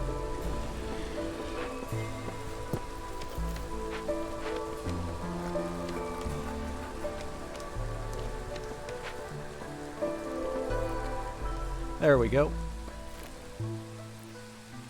Alright, now that basically didn't have anything for us, but fair enough. We'll let them clear out the last little bits. Now, I don't think we need Forbidden Glades at the moment. Yeah, we're really about opening caches. And at some point I do want to do the trade routes. That was what I was hoping for the pickled goods for. So I'm just going to let that run on its own.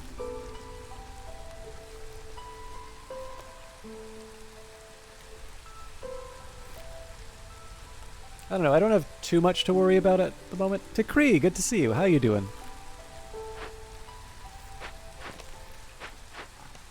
Let's think a little bit about production.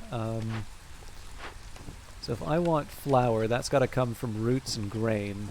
Okay, so I feel like either we need to diversify the herb garden again, or we need to build a second farm somewhere.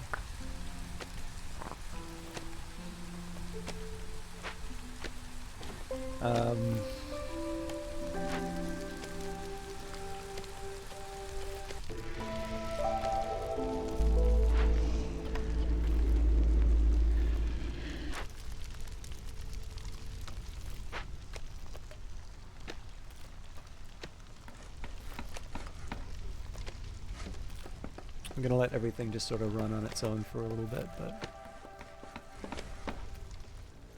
What's my next target? This may not be a bad idea up here.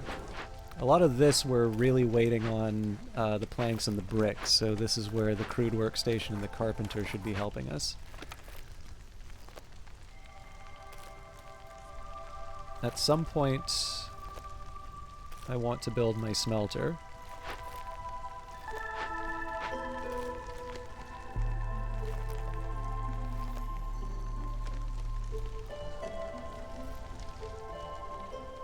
I don't know, it's not a disaster yet, but I feel like I should be doing a little bit more.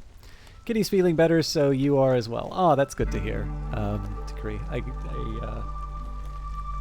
I'm sorry to hear about your, I don't know, I know someone who is dealing with, some sick animals recently, and it just sounded very stressful, so, okay, here's what I think I'm going to do.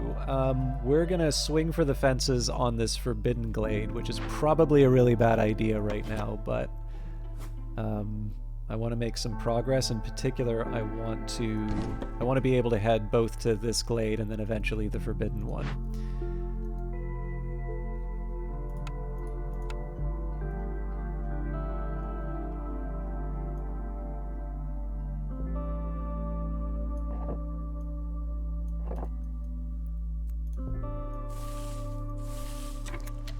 sure they'll figure it out. Now, I'm probably not going to have any planks to move this thing anytime soon, but we'll live. Aw. Well, thank you for being a good mother to them. And I hope you finally get a chance to relax a little bit, because, like I said, that sounds pretty stressful.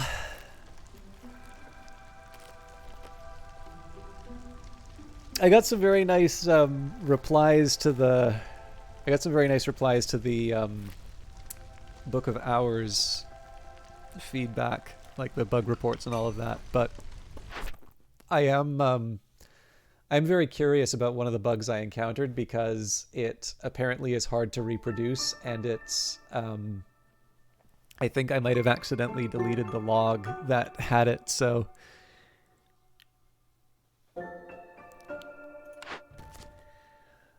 Okay, complete any 4 dangerous or forbidden glade events. I mean, that's going to be a tough one for us, but not, I think that's, like, I think that's still on target, for us. Now, Brotherhood is interesting. We just don't have a temple, so, yeah, I think we're going to go for the risky jobs. I mean, in the end, we're still kind of relying on the, we're sort of relying on slowly unlocking glades over time. So completing missions isn't a terrible idea, all told.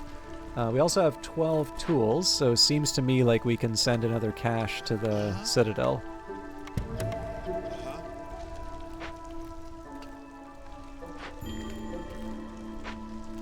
Now, I was not expecting us to be low on food, but it did occur to me that I'm getting a bunch of intermediate goods, not... Oh, I really didn't think that one through at all. Okay. 50 tools is a lot. I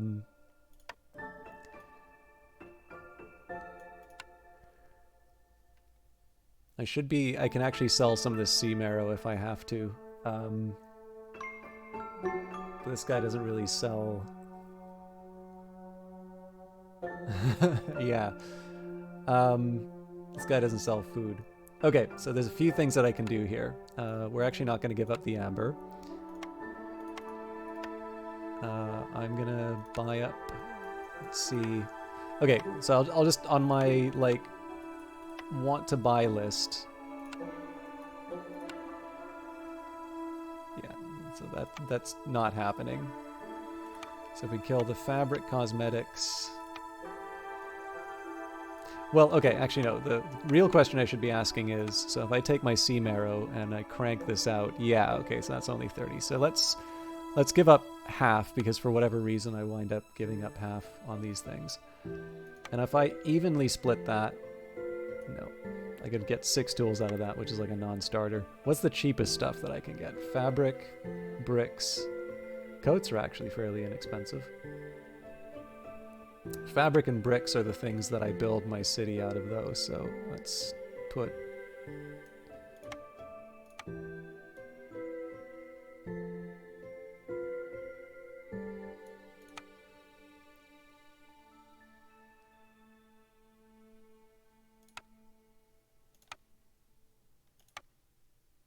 I have more stone than fiber.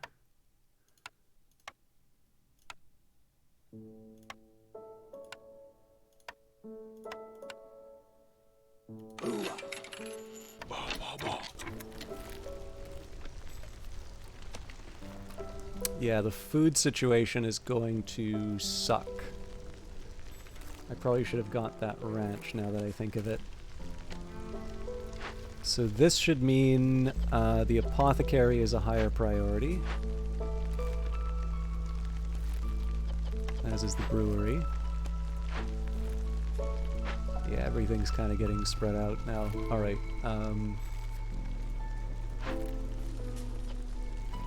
Everybody's got a home, so we're gonna lower the priority for the human homes.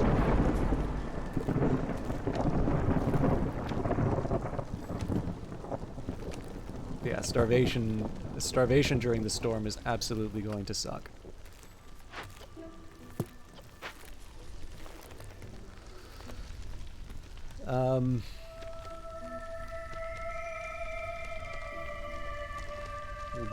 Grit our teeth and see if we can get through it. Also, I need to be figuring out what to do with my woodcutter camp, so I'll move you up here. Let's focus you on... Okay, so what can the trapper's cap get me? Absolutely nothing.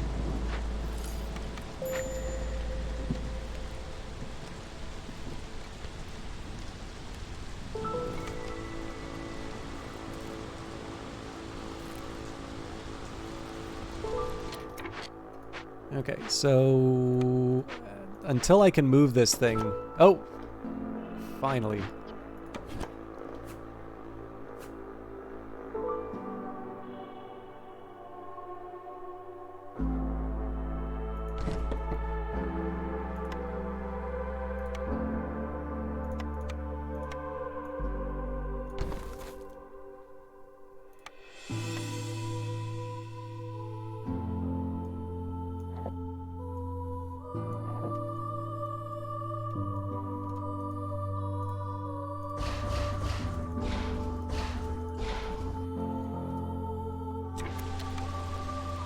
Okay, so I did want a smelter.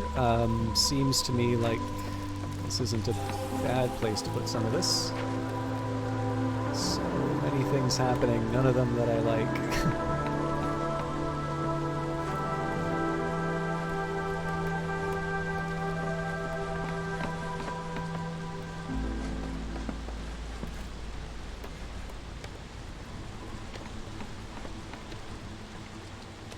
The crazy thing is, if we get to a glade, we're actually in a position to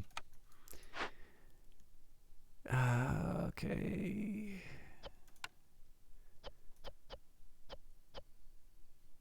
So make the biscuits the higher priority.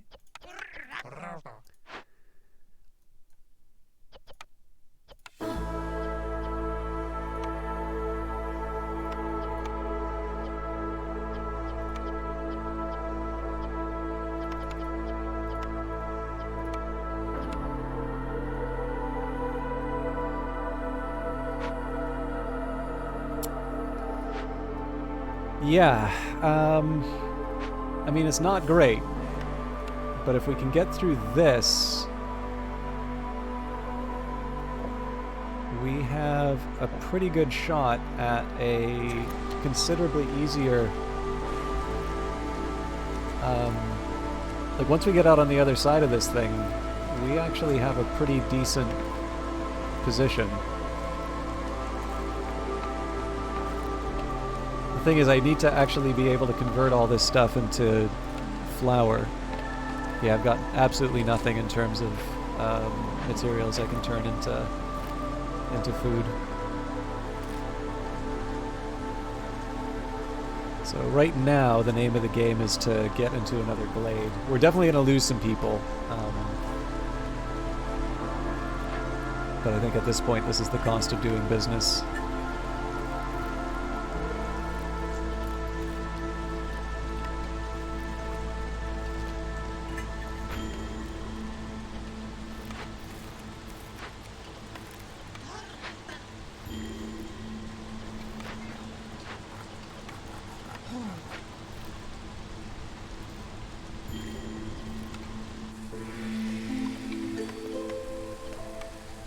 Alright, what are we up against here? Value-added tax, gain 2 amber for every 6 packs of trade goods produced. Friendly relations, boost global resolve by 1 for every 3 levels of standing with other settlements and trade routes. We may not have the trade routes, though.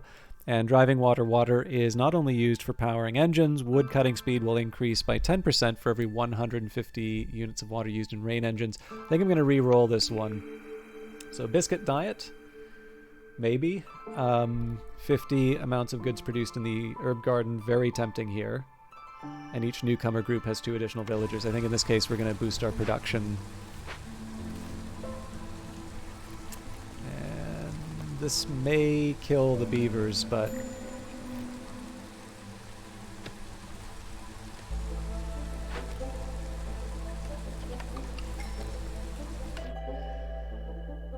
Okay.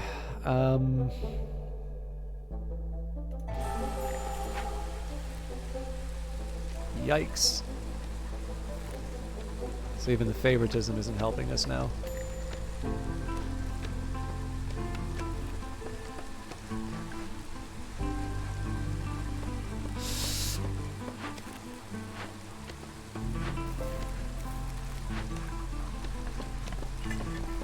I should be very mad at myself over over failing to manage my food supplies better.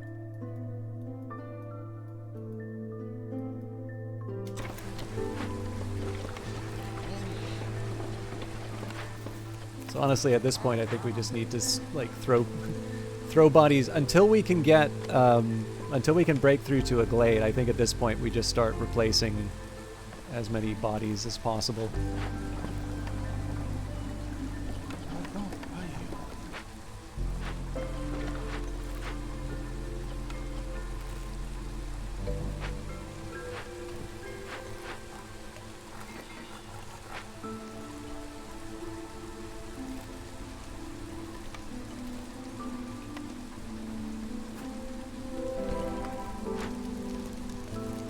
Unfortunately, we don't get to get the boost for morale from the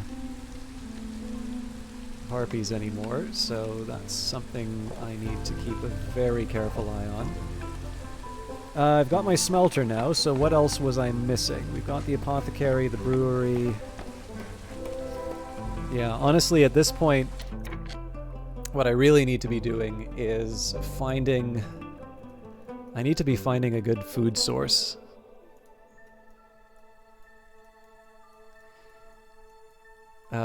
Because, like, as great as it is that I have roots and, you know, herbs and all of that, I can't eat those individually. Okay.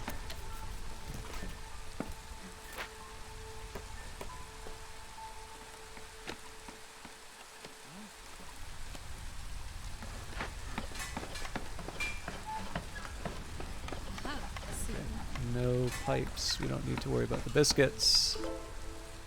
Yeah.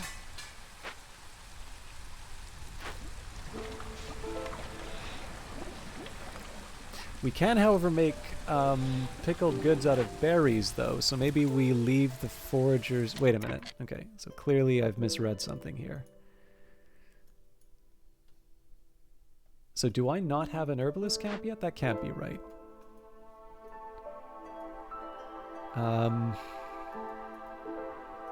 I think I'm going to build a second at this point.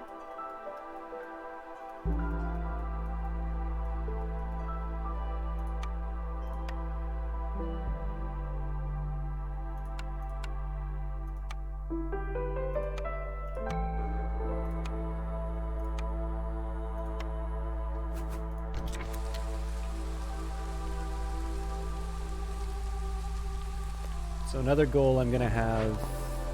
Oh, hang on. We've got the archaeologist's office. Okay. So... I'm going to need to find the tools for excavation.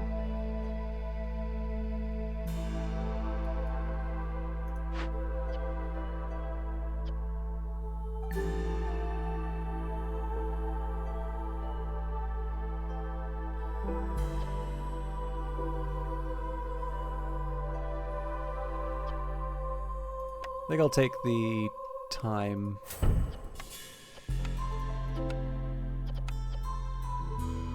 Forbidden tools. All metal is permeated with malevolent magic from the forest. Every 2 hostility levels grants +1 to tools production. I mean, that sounds generally good.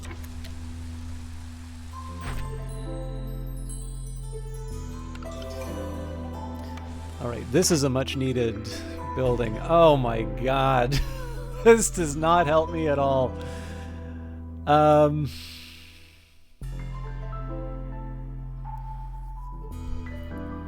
This is gonna suck cost-wise, but...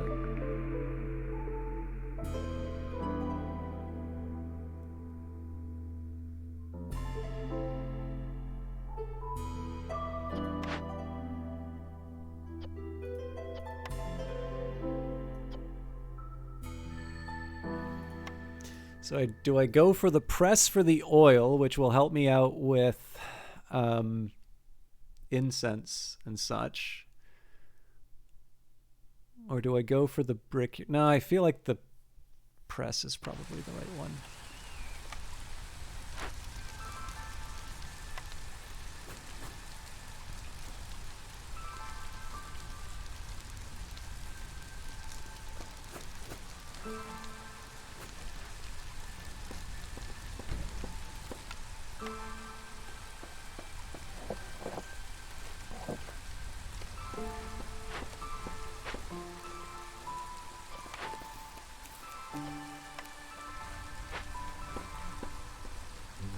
Yeah, I gotta work out this food situation.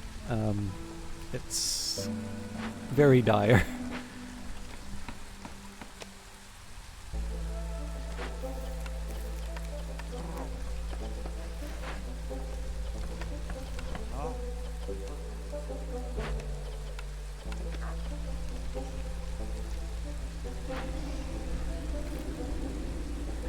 Oh God, what else?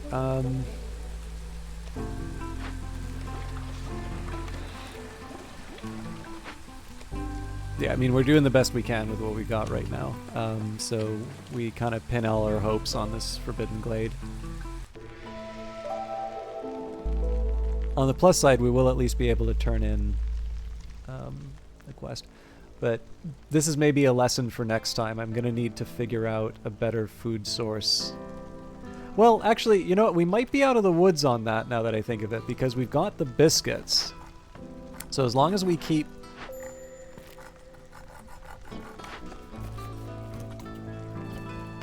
Like, as long as we kind of keep a decent pace... I have no idea how they're even getting in there. This may still work.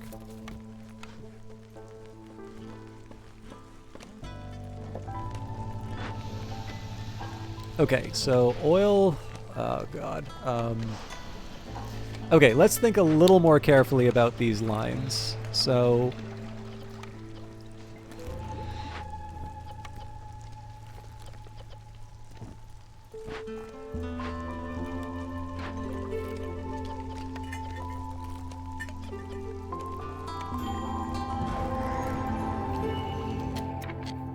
Okay, so let's think carefully about this. So I'm ditching the berries from the biscuits because the berries will be used for the pickled goods in the brewery. I'm making... Okay, so from plant fiber...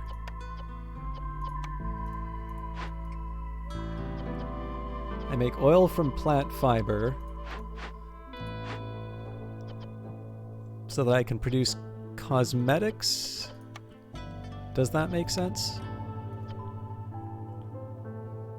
Cosmetics will help with cleanliness. Yes, so that does help.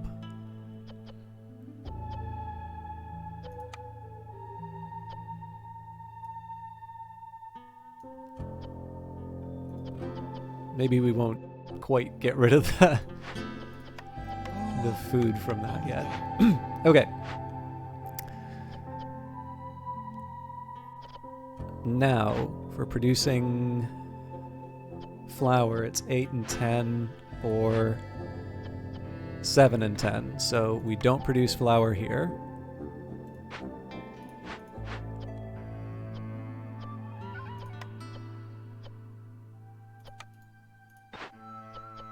Anything that requires burning, I'm going to also open up the sea marrow as a possibility.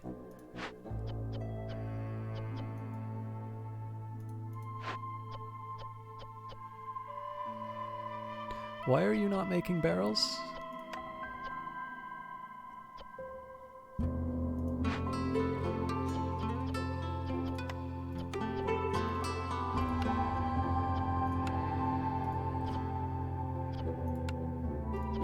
I actually don't think we need incense now because we don't have any place that can use it. So this was a mistake for me to be producing in the first place.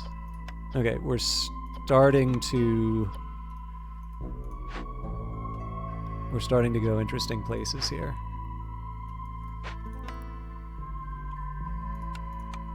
I just want to double check that I've got the right buildings down too. So do I have a smokehouse yet? I feel like that was one that I overlooked. But then how am I gonna... Okay, I'm just gonna put that down to the hypothetical. So unless I can find insects or meat, that's not gonna matter. Okay. So we're producing flour from grain and roots. In fact, oh no, I can't do that.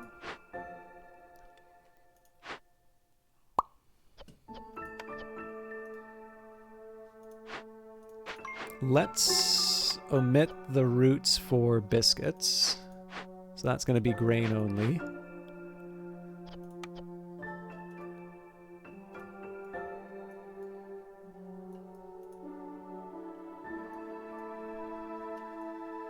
We have access to way too many herbs, it looks like, but yeah, so the roots are the real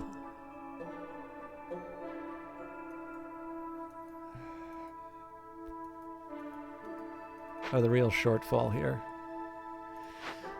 Okay, I am going to, like, that's we're where I want to be in terms of all of this. We're also idling, so maybe we can take a quick look and see. We'll take one of you out, add one of you in.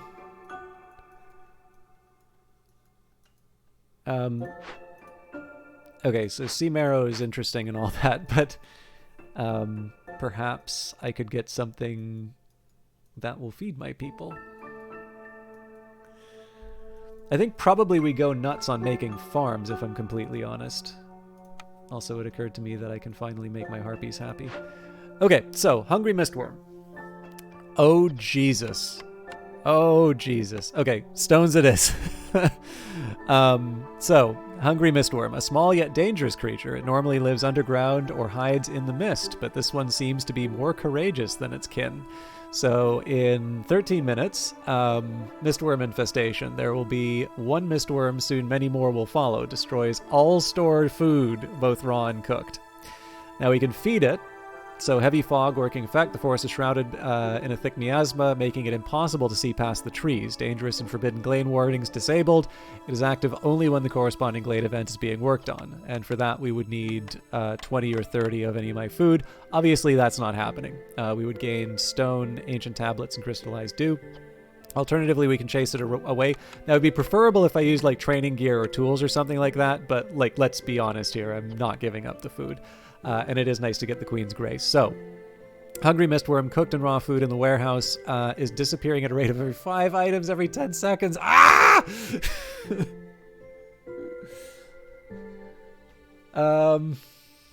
God, what do I do with that? Do I, like... I think we just take it on the chin. Like,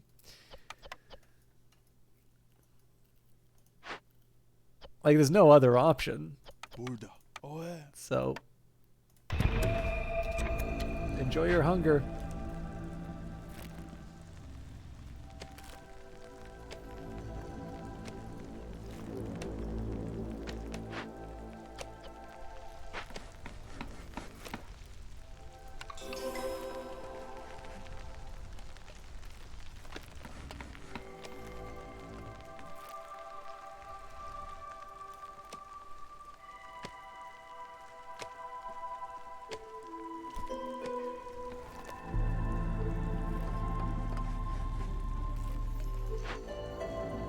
Thing's gonna take 3:30.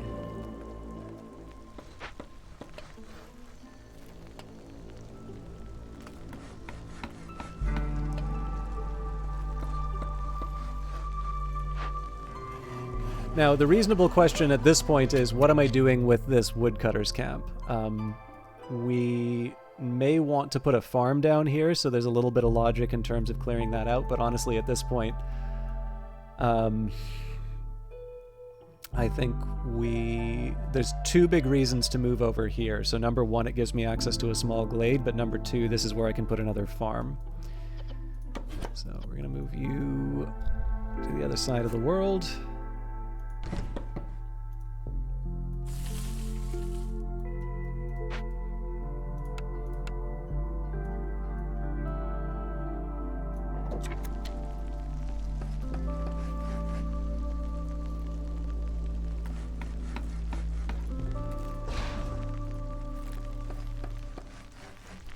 The reeds may be helpful for fabric at some point, but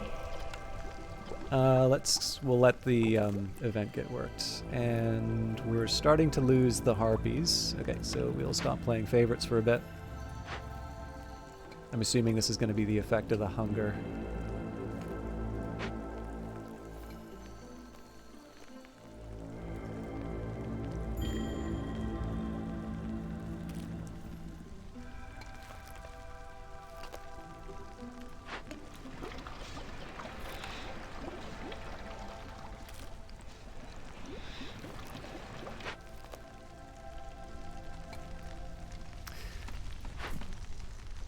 We have a lot of herbs right now, so I'm gonna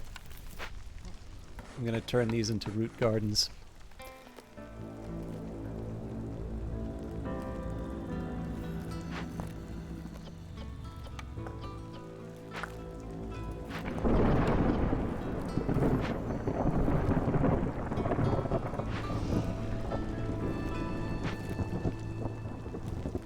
So this is going to be a particularly tough storm.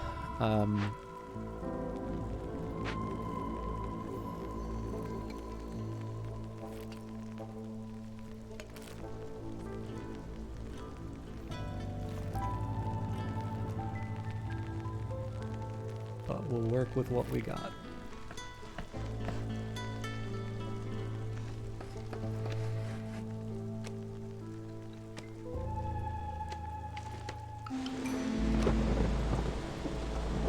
I'll actually go so far as to say I'm not 100% sure where we get the rest of our food from. I think at this point I should probably be prioritizing a lot of farms, and that's going to mean making a lot of humans. Okay, Utopia, 14 jerky, pie, and skewers, or pie. Well, okay, so we should probably do Utopia.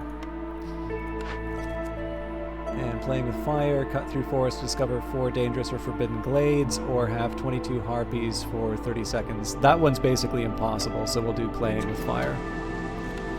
I don't mind like recklessly going into more dangerous areas if it means that I get a tangible advantage.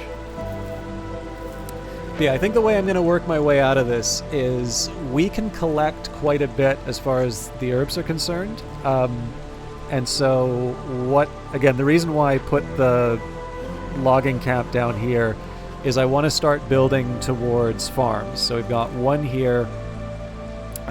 It looked like there was one up here. Yeah, over here. So we've got 3 candidates, 2 of which are really viable. It's also worth noting, right, like, where we're at right now, so once this is done, we'll chase this away, so we move up in reputation. So that means basically we've got 1, 2, 3, 4, yeah, 4 more to do, which is not easy, but we may have a way through. I want to be a little careful with the harpies here. It's just a question of finding the balance between the different factions. So we'll hit favorite on harpies now because we're only a quarter of the way through. We don't have the drain on our food anymore, which is nice. Oh, this is only going to take them up to 0. Okay, so we've definitely lost the harpies no matter what. Maybe we stop playing favorites then? No. Because once the storm's done,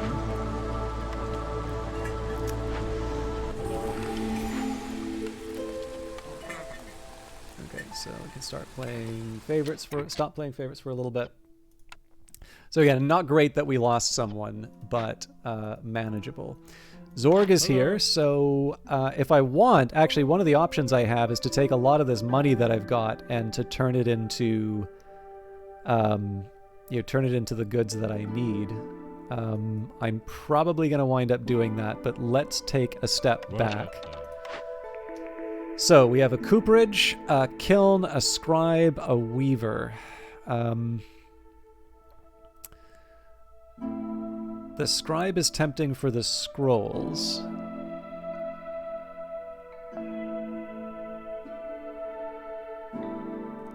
I don't think we're going to be able to achieve the education goal, but we can at least try.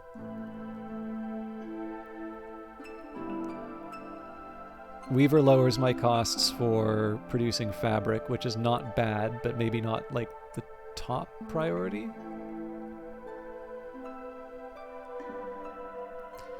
Yeah, let's try this scribe. Okay, new cornerstone. Overdiligent woodworkers, 3 barrels for every 10 planks produced. I do like this one quite a bit. All farms can plant mushrooms on farm fields. However, I believe there's a distinction between farms and herb gardens. And then without restrictions, villagers have a 10% chance of receiving bonus yields from production, but consumption control is disabled. I'm totally fine with that. Okay, so taking stock, under orders, its needs for jerky, pies, and skewers fulfilled. The one thing I know we don't really need to worry about is money and ancient tablets anymore. So the first part of this is what I'm willing to give up. So we've got a lot of flour. So let's start by thinking about the stuff that I need to get my hands on. Now there can be some value in me hanging on to some amber. Okay, so if I max out the basics. This is looking pretty tempting, to be honest. I mean, we straight up get the skewers if I want them. It costs the same to get skewers as it does. Jesus! It's all the same. So I can get, like, the high-quality goods. Interesting. Now, the thing is, I don't think I can actually make pies.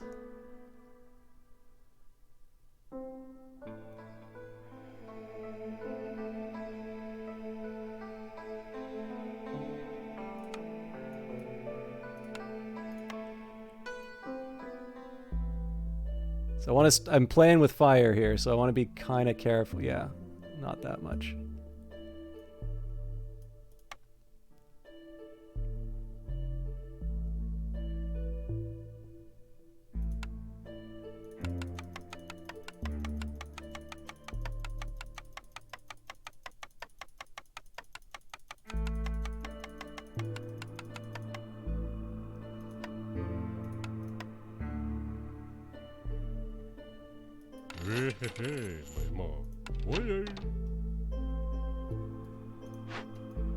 So let me just double check that I don't have any place to make pies.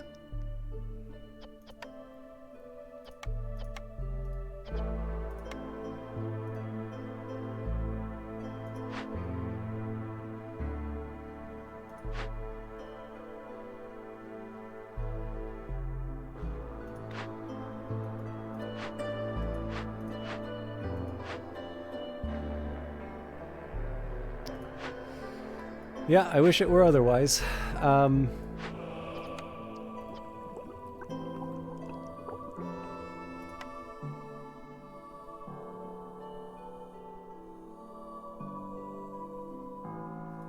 However, pickled goods are the priority. I mean, it's the only thing we're building, but...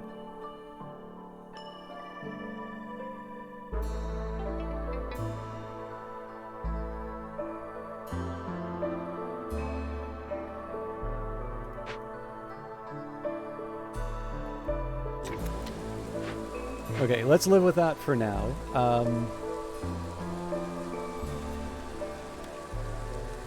We're still going to work our way towards building another garden. Now, copper. I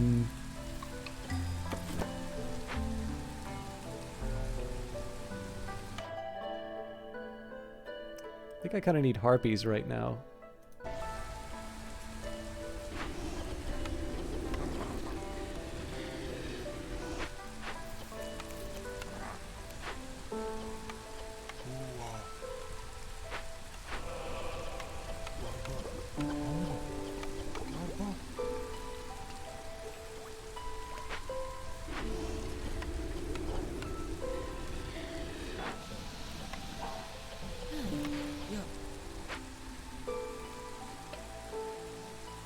We'll repurpose the humans when the time comes. But for now, we can definitely play favorites with the harpies again. Again, we're kind of counting on that ticking resolve to get us out of our problems. Okay, now this woodcutter's camp has sort of been sitting idle for a while now, and I think.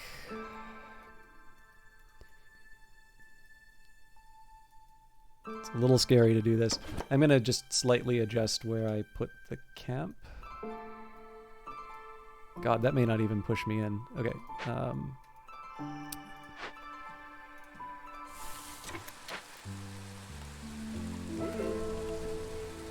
I want to start getting pretty aggressive in terms of pursuing dangerous glades just because of the profitable caution event.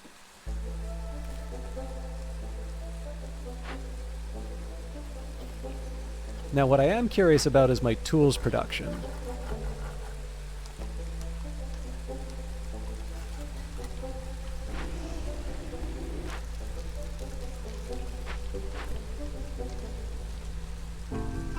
Oh, we're at 16, so I should actually have... So that also helps, or did we already fulfill that one? Yeah, it looks like we did. Okay, so new goal, produce pies. We also have the option of excavating now. Well, I could salvage for the roots. I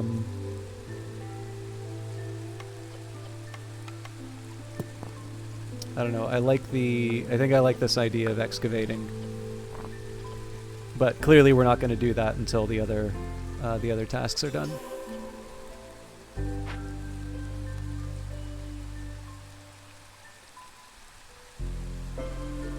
Okay, so we're just going to let this well-oiled machine do its thing.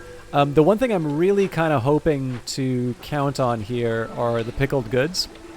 Because again, there's that bonus that applies. +3 to pickled goods production, gain additional pickled goods every yield from gathering, farming, or production. So the hope here, like right now we're just sitting on 13, but the hope here is that we're going to be able to keep fueling that. Again, we really only need not even 4. It's actually 3. It's 3 that we need, and we know we've got 1 in the bag. So I'm like moderately confident, but we have hit the 4 hostility, which means that when the... It does mean when... Oh my god. We've been looking for that forever. So we'll take the trapper's camp. We're going to get some eggs. This is a godsend. I cannot express how badly we needed that. Okay, I'm going to mess around a little bit in the middle here. I basically just need to open up the path for the... Actually, screw it. Let's just... We need to open up the path for the herbalist garden. So this is going to slow down our progress towards the objective, but that's fine. Okay, so let's clear out...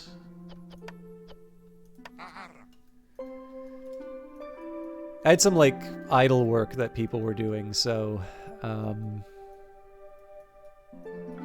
yeah, so, like, the cache... Or the press doesn't need to be worked too much right now. So this gets me the eggs. This is good. Okay, now we're gonna move you. We're gonna focus on berries first, and then, like, at some point we're gonna need to worry about the herbs. But I'm okay building roots out of this. If I take a look at my storage for herbs, we're still at 152. So overall priorities wise. Oh god, I forgot. So one of the things I wanted to do is complete 5 trade routes, and that was why I was building so many pickled goods. But we're kind of eating them now, so I'm actually reluctant to do that trade mission. Okay, what have we got here? I can re-roll.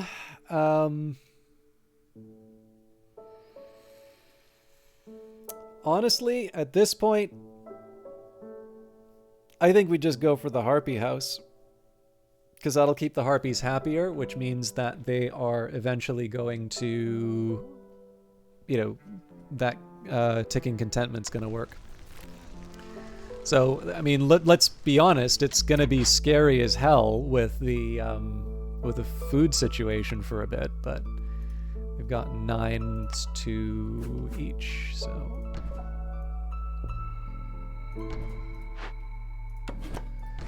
Okay, so that's 4.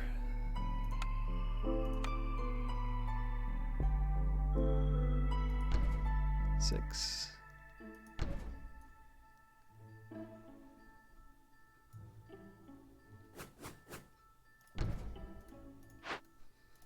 Looks so untidy.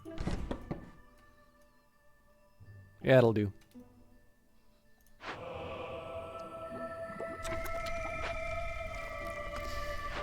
So that needs fabric. Put a limit of 8. We'll turn that to 4 now. I have a feeling we're going to be scrambling for a while for fabric. But yeah, like I said, the real goal here is to let the ticking contentment sort of save me. We are going to get a dangerous glade. In fact, the way that I'm looking at this here, clearly we're heading to this dangerous glade next. So if we can get those 4 dangerous glades, that may be sufficient for us to finish the run. We'll see. I mean, again, I don't want to count any of this stuff as 1. There is something this is picking up, right? Yeah, I'm assuming I'm moving that soon, though.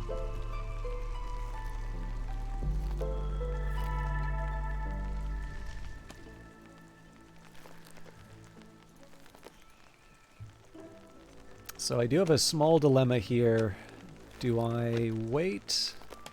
I think maybe we try and build the farm. Now the drawback here is that I don't have a great, like, roadway.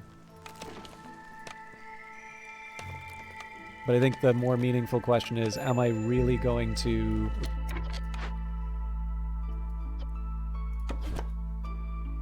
Okay, so we've already got a camp working that. This seems like the right one.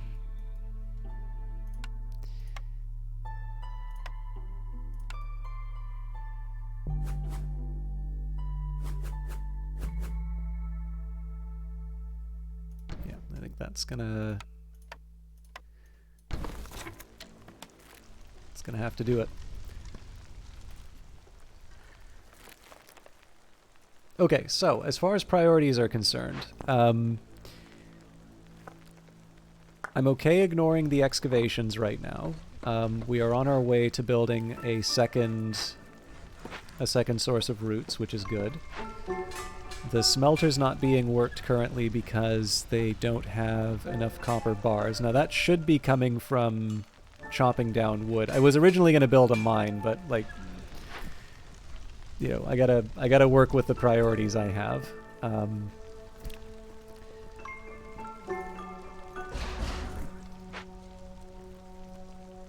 I think I was originally going to put the smelter down here in ye old days.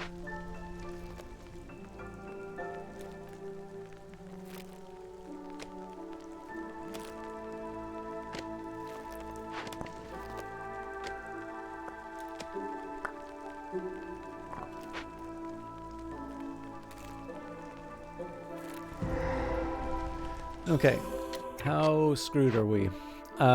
Escaped convicts, dangerous convicts from the smoldering city, are hiding in the forest. They somehow managed to free themselves during transport. You can decide their fate, welcome them, and employ them in your settlement, or send them back to the Citadel where they will be punished. Now, there's two important details here. So number one, my preference would be something that brings, that basically makes the queen happy.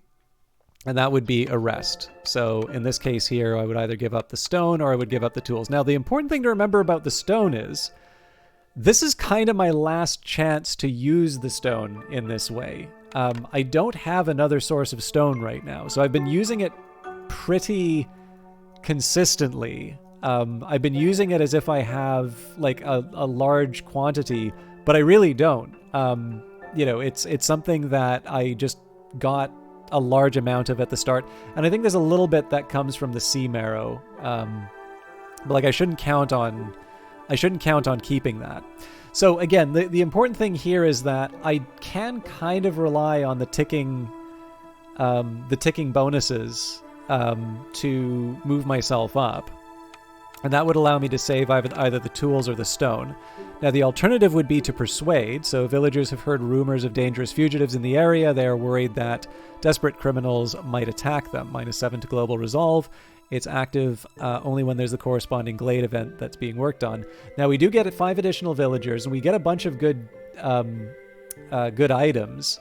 The drawback is not just that we're going to have the negative in terms of the like global resolve reduction, but we're also going to see that's going to happen during the storm.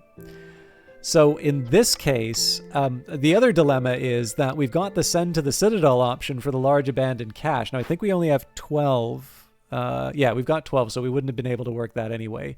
So I'm going to preserve my stone, even though it feels kind of dirty to do. Oh, hang on. Yeah, no, we've got enough. I'm going to arrest them. And again, there's plundering, so the convicts will not dare to attack your settlement, but they will loot whatever they can find in the forest. They destroy 3 random caches, prioritizing the ones already in the discovered glades, and 1 impatience point. So, like, it's not terrible if we don't have, if we don't work this, but like, why cause trouble, right? So, we'll investigate it. It does mean that I lose the tools, but I'm going to be up. I'm going to be up the event.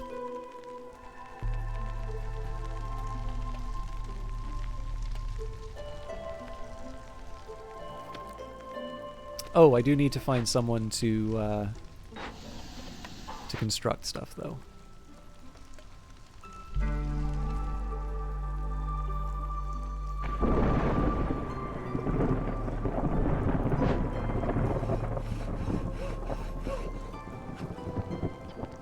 I'm also going to move this woodcutter.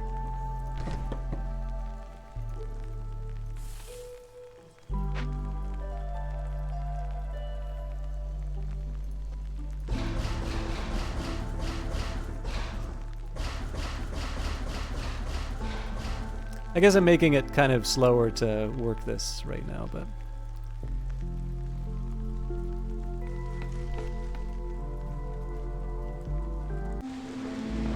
So the bit of good news is we don't have the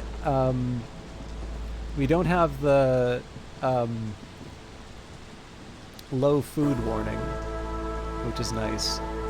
We are going to start seeing, we are going to see the food, like food's going to become scarce because of the rot from the sky event. I'm going to hold off the lighter treatment on the harpies for now. I'm mostly just preserving the option, but...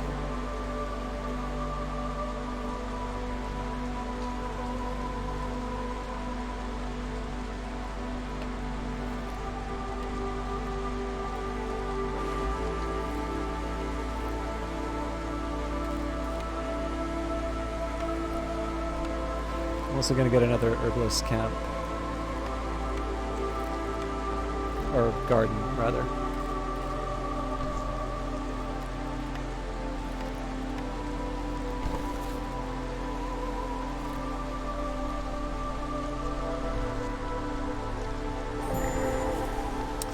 Okay, that's a little earlier than I wanted to have that happen.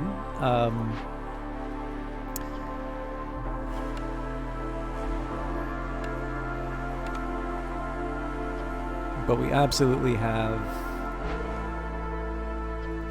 the people to work it. Trees communicate with each other through the roots, making the forest aware of your every move. Spawns 1 blight rot cyst every 120 seconds. Okay, actually, so this is overall a good thing. But I do need to work out...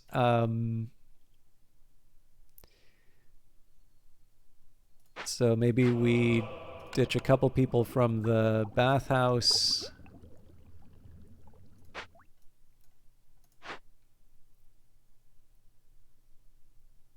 I'd love to have more harpies for things, but...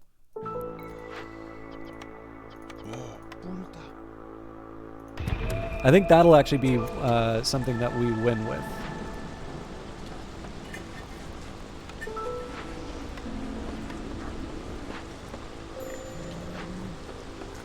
Okay, we're gonna have to make nice with the harpies in a bit.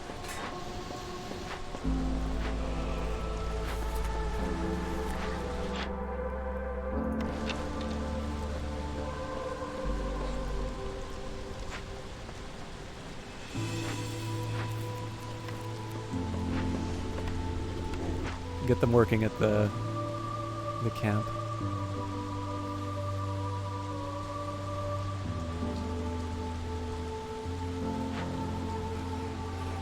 Okay, so this obviously kind of caught me by surprise. But in this case, we want to see what we can do in terms of clearing out more space for herb gardens. Okay, so we'll keep one of you in place.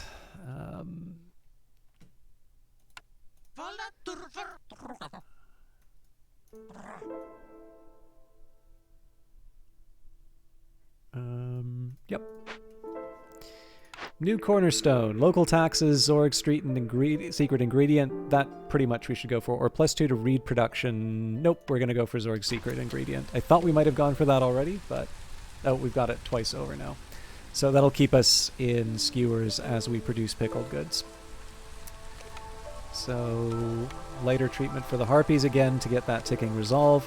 We're feeling good, so we get the 1 for the for completing the withered tree, and then we also get the 0.75 for the escaped convicts.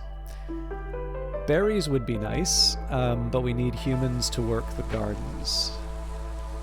So first things first, we want to clear out any...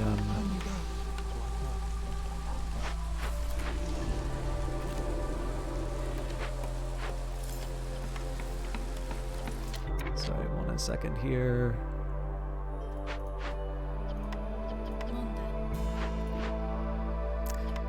I'm kind of just coasting for the end of this thing right now, but I don't think it would hurt to try and prioritize things a little bit. Mecha Paladin, how you doing? Your laptop exploded. I'm really sorry to hear that, but I'm very happy to see you. I hope you've been keeping well. Oddly enough, we don't have any homelessness. Cool.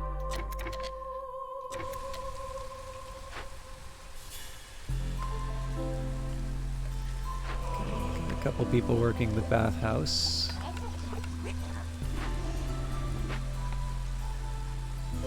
I'm sure I can do more specialized housing and such, but let's focus on the gardens first. Okay. So this is going to be another root-focused one. Oh, but I got rid of our...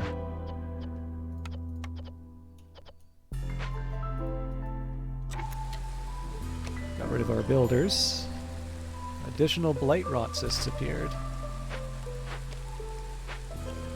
And at this, this is a pure formality at this point. We have won.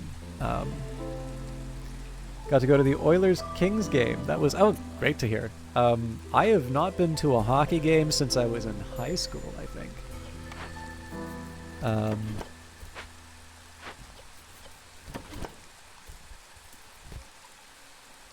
Got to see the Montreal... Okay, so this is the funny thing. I was in BC, but it was a Montreal Canadiens game. I'm pretty sure they lost.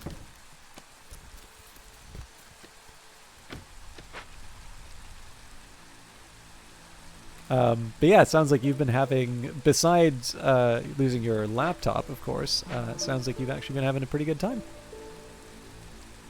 And going to the D&D movie. So that seems, at least on paper, it seems to have done quite well. I don't know if there's like a consensus view on what the expectations for it were. Ah, interesting. So the Harpies are not sufficiently happy. I guess this is because we've given them substandard housing. So there should be a way that we can fix some of that. Let's start by moving the human houses. I don't think I'm going to worry about the trader right away. So we've got 14 humans.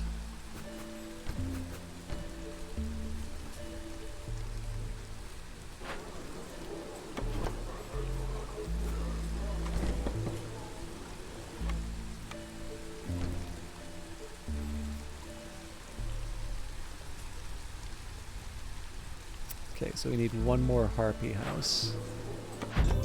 Oh, no we don't. We just need to be patient. It was a nice break. Most people I heard liked it, haven't seen it myself, but I expect it to be good, at least okay. Yeah, so there's a funny thing about this. Like, I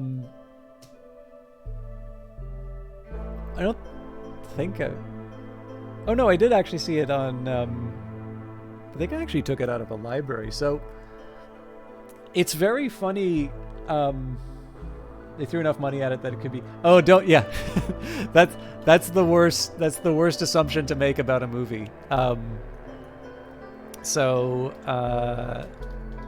let me just work this out. So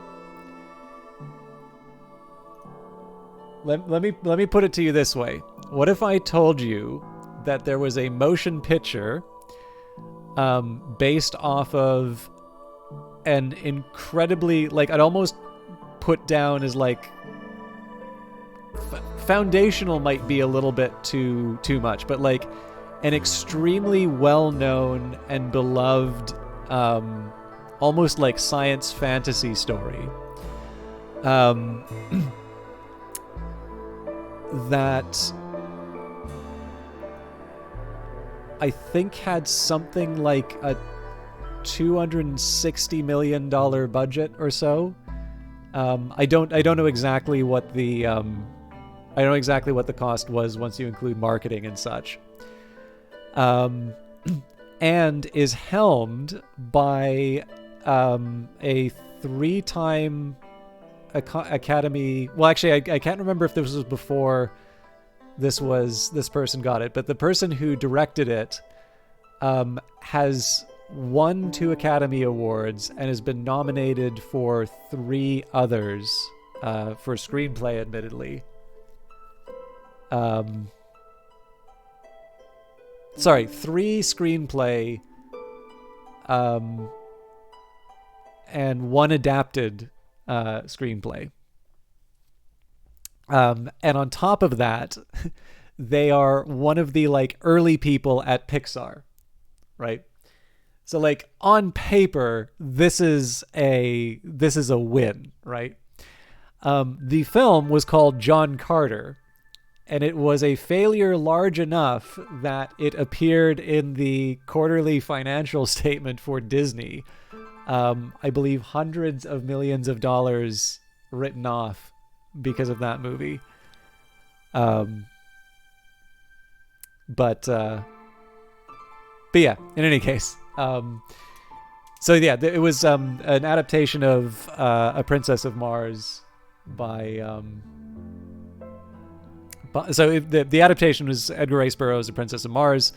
The director screenwriter was Andrew Stanton, who did like WALL-E and Finding Nemo. And again, you know, somewhere between $260-300 million thrown at thrown at the project. But man, that film was not a success. But yeah, actually, the other one that I'd like to point out is that if I recall correctly, the first D&D movie was actually just before The Lord of the Rings, and it was also by New Line Cinema. So I have to imagine everybody who is looking forward to the Lord of the Rings adaptation got to watch the first, the first D&D movie. It was like, wait, this is the same studio that's doing the adaptation of Lord of the Rings.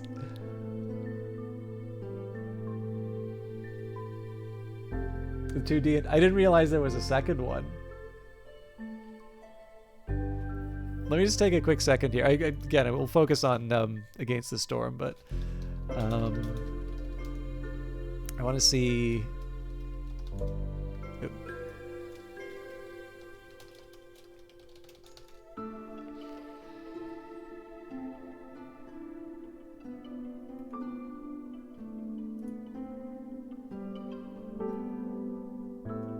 Oh, so apparently in 2005 there was a film called Wrath of the Dragon God, and then in 2012, The Book of Vile Darkness.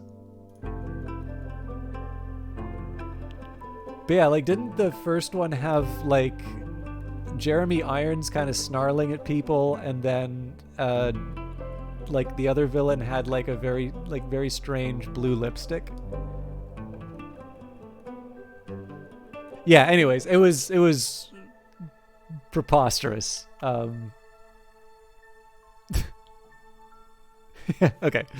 I mean, maybe I should check it out again. But yeah, no, I looked at the timeline, and like I'm pretty sure that came out the same year that The Lord of the Rings was supposed to come out.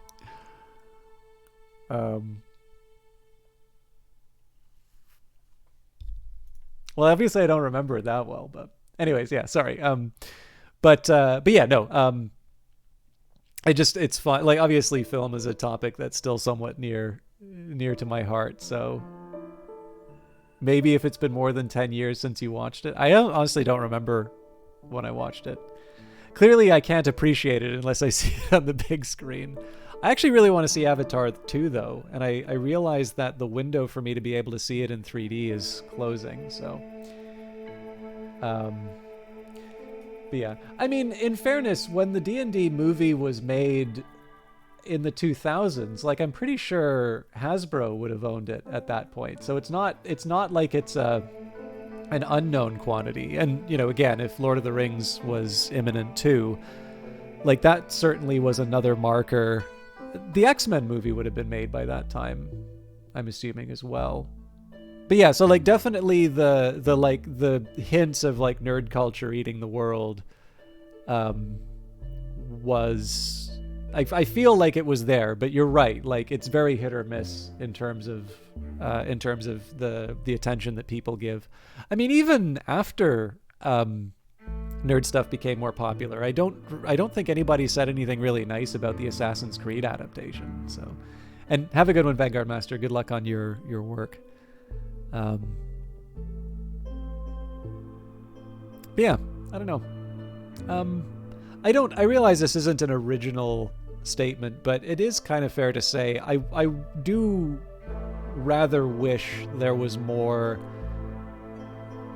I do rather wish there was more original material coming out. Like, I can sort of understand adaptation. Like, I think to a certain extent adaptation is fine. Like, my favorite filmmaker's Stanley Kubrick, who I don't think ever, well, like in terms of stuff that he's respected for, like I don't think any of the stuff that are considered his top works are original works. I think the closest would maybe be Spartacus, and even then, like, I don't know if people really put that in the same category as a Doctor Strangelove or something. And obviously the other one, the game that I played on Friday, Book of Hours, is a follow-up. It's in the same setting as Cultist Simulator. So I think I probably would be okay with more adaptations, but it feels like the shift has kind of gone from adaptation to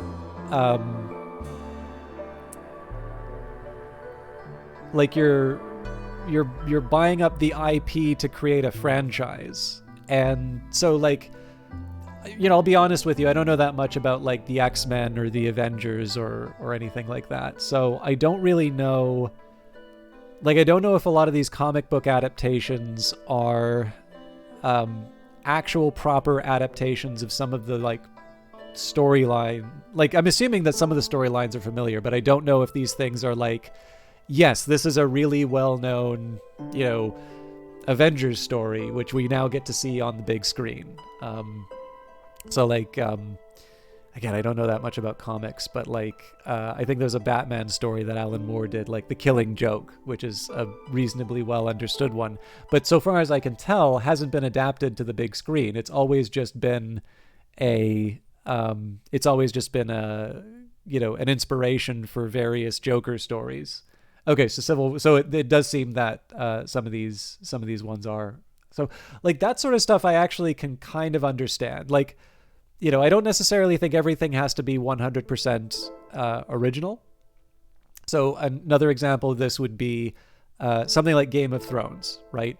I certainly know, like, to give you an example, I've got cool friends. Like, the only time I would ever like go to a nice club in Vancouver was like for a rap party or for like when I was going out with those friends who for some reason like tolerated me. And I did not really know about A Song of Ice and Fire or Game of Thrones.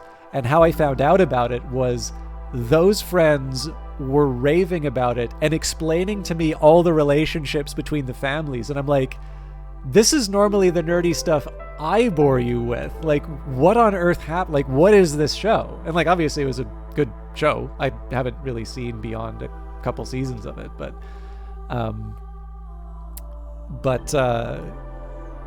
like that, I know a lot of people do get bugged by like the adaptation stuff.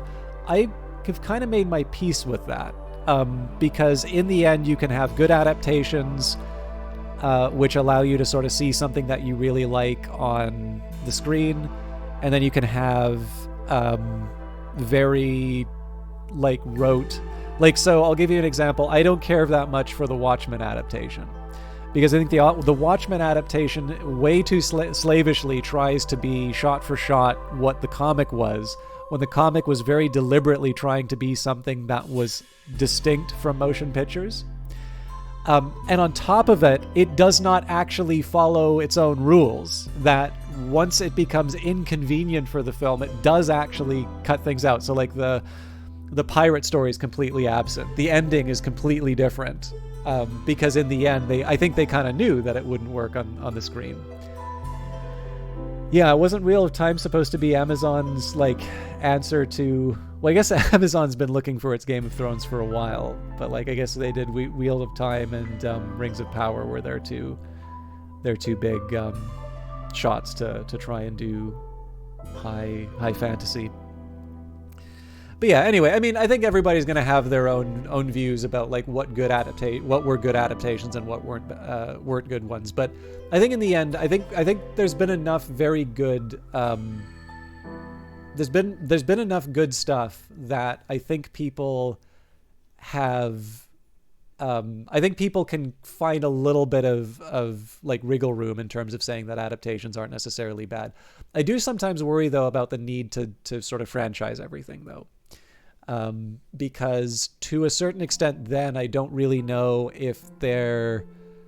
I don't know how much the focus is on like spinning a good yarn anymore. So to give you an example of where I was going with this, like Against the Storm, I couldn't have told you at the start that I was looking for a roguelike city builder, but this is a game that's really, really charmed me. And I actually think, I don't know a whole lot about game design, but just in terms of what I feel over the course of like trying to get through a map and trying to balance all of the competing priorities and the shortfalls, again, the sort of thing you would imagine would be priorities when you're trying to establish a settlement.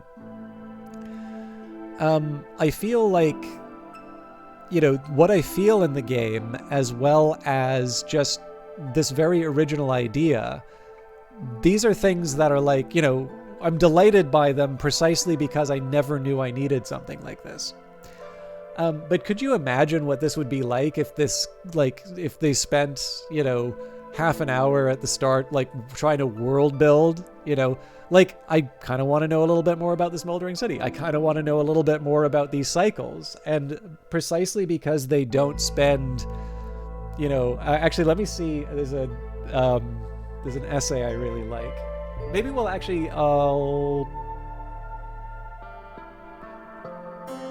I will read a small essay at the end of the stream. How about that's on world building? I think a few of you will like it, but let's wrap up Against the Storm. But yeah, like when I think about the sorts of games that have delighted me the most, or some of the the films or the the shows that I really like, they're not necessarily like branded property. And so the thing for me about Dungeons and Dragons is like, what is it specifically about adapting Dungeons and Dragons that makes this a film that I need to see?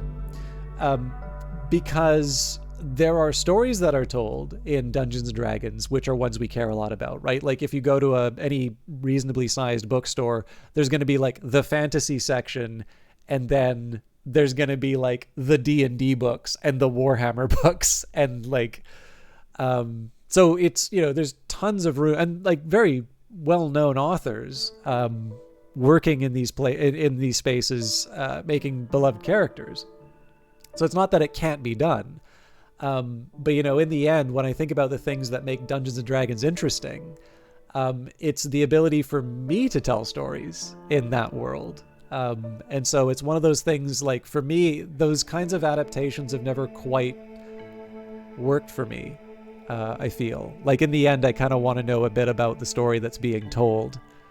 And I mean, in the case of the game, sometimes it's not even a question just of a story, right? So anyways, you're going to call it a night. Early day tomorrow. Try to catch Phantom Brigade on Wednesday. Have a good night. Have a good one, Mecha Paladin. I'm wrapping up for tonight anyway, but let's finish Against the Storm, because I can ramble on about film stuff, but maybe we'll save that for the end of the broadcast in a just chatting bit. So, settlement complete. The village's position has been secured. You can now choose to leave or continue to play on this map, but any additional deeds won't be completed, and you will not earn any more experience points or Citadel resources.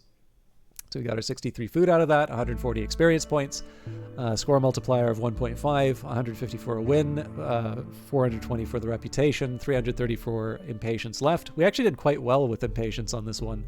38 for orders completed, 12 for regular events completed, 3 for dangerous events completed, the same amount for one single forbidden event, so it's worth 3 times as much. 75 for kind soul, so no villagers died. Just in time, finished before year 8. Town, finished with at least 40 villagers. And entrepreneur, finished with 50 amber. And we got discovery, so 150 glades. So let's go back to the world map. I'm assuming, yeah, we need to finish the cycle. So before we do that, though, let's go back to the Smoldering City. Grab our rewards. Can't remember what I said I was going to do. I was tempted to do the factions upgrade this time.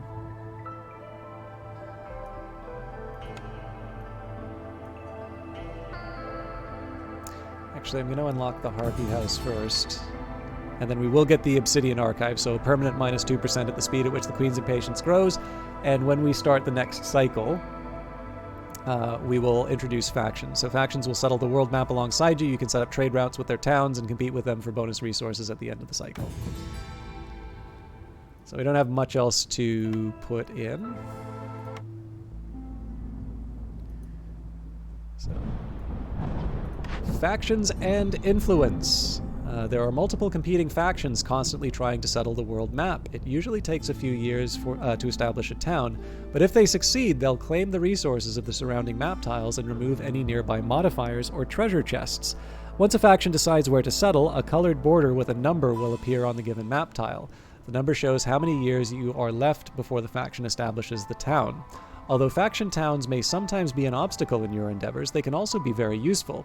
If you have a trading post in your settlement and a faction town is located nearby, you can establish trade routes with it. With every action you take on the world map, establishing towns, collecting treasure, removing modifiers, etc., you'll gain influence. At the end of each cycle, you'll be ranked based on said influence and compared to other factions. The higher you place in the ranking, the higher the reward you will receive from the Queen. So, good for us to keep in mind in the future. So, the Blightstorm is almost here, so no further expeditions can embark during this cycle. Select the compass icon to finish the cycle. The Blightstorm is coming. Your settlements have been abandoned. People are returning to the Citadel. In this moment of reckoning, the Queen will reward her most faithful and resourceful subjects. So, here are the different factions. Vanguard of the Stolen Keys, the First Dawn Company, and the Brass Order. So it looks like this is a way to get even more experience.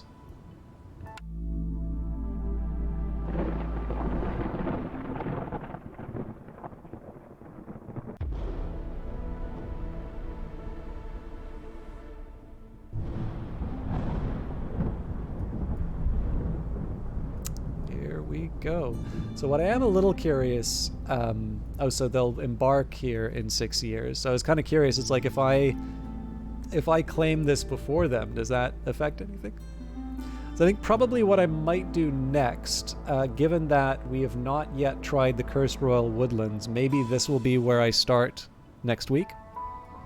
Wait, yeah, next week I think is fine. I think it's the week after, when it's Easter. Oh, hang on, we've got a bunch more food.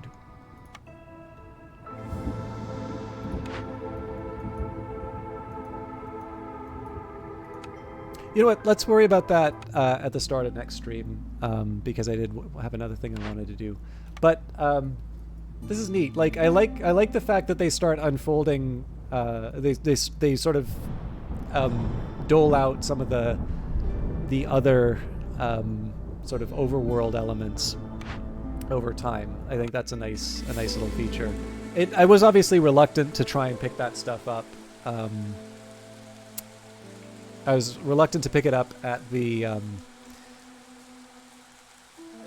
the start. But I think a nice little, I don't know, I feel like there was a decent little trade-off there. Okay. There's a few people streaming. So there's actually, Dendrian is doing Graveyard Keeper tonight. I'm going to switch to just chatting for a little bit on the assumption... Would everybody be okay with that world-building essay? It's not too long, but I think it would be kind of fun to wrap up the evening with it as long as there is sufficient interest. If there's not, then I'm happy to host Dendrian, who is doing, again, as Graveyard Keeper, but they're actually quite a good... they're quite a good Against the Storm streamer, so I'd like to... bring you over to their side. While you answer, you're down? Okay, cool. I think you will be familiar with this author, Degree, but just a second here.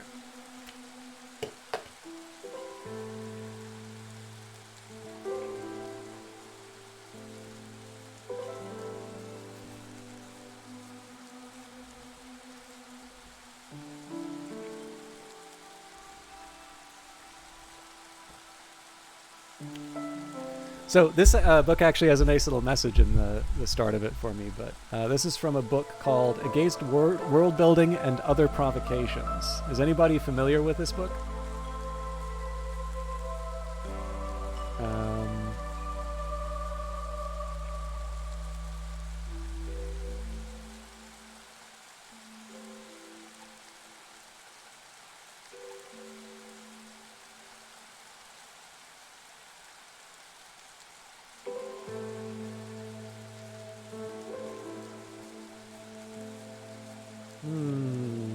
Where was it?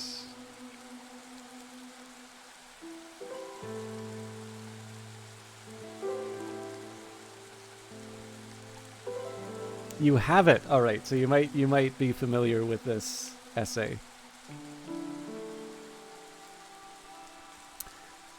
All right, this is Against World Building from gi.biz, February 2017. Oh, it actually has a comment at the start. So, this one was cathartic and inevitably made a regrettable number of people cross. I stand by everything I wrote, but I think it's worth acknowledging that world building in the original sense can be fun. If you're doing it for that reason rather than out of a sense of duty, please don't let my Megrims discourage you. So this is a book. So this is an essay, but also in a book by Alexis Kennedy, who I'm sure a number of you know from Cultist Simulator and Book of Hours, if not Sunless Sea. So, Against World Building. World building. You've read it all the time in reviews. A triumph of world building. A masterpiece of world building. I'd like to see more of the world building. I wish we didn't use the word. I've started to be suspicious of it, and I want to persuade you to be suspicious of it too. If you know anything about my work, that'll seem perverse. I know.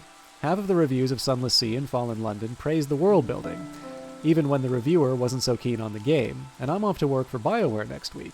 But my problem isn't with the concept. It's the word we've come to use for the activity of creating story settings.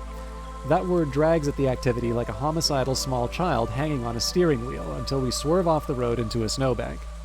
You hear world building, you think big, you think physical, you think encyclopedic. It implies a literary equivalent of reverse Vogons, huge architect ships moving continents into place until you've got a planet. Which actually sounds amazing. What's wrong with that? Here's an exercise. Don't worry, it'll take less than 10 seconds. For 9 seconds, think about the people that you'd associate most with world building, the people who've had the most influence on the whole discipline and approach in the 20th century, the people you'd probably quote if you were going to give a lecture on the topic. Okay? Okay. I'll give you 10 seconds.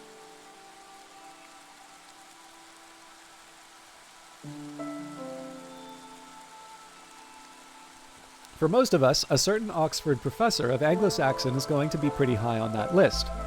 Lord of the Rings is to world building what vertebrae are to mammals, in European culture at least, maybe globally. You don't need vertebrae to make a mammal, but that's what we ended up with, and we've got them, and now they're part of the whole mammal deal. Its influence filters into everything, and one of the things people know about Lord of the Rings is that it's got whole invented languages and 5,000 plus years of invented history. Having an invented language or thousands of years of history doesn't hurt the vitality or appeal of a fictional world, but they're rather beside the point, and that's my problem with the idea of world building. You can find any number of well-intended world-building guides which say menacingly something like, start with a map and a timeline. This is probably Tolkien's fault, but it wasn't what Tolkien would have wanted. His attitude to world building, which he sometimes called sub-creation or secondary creation, was summarized in a piece called On Fairy Stories. It's really good. Google it.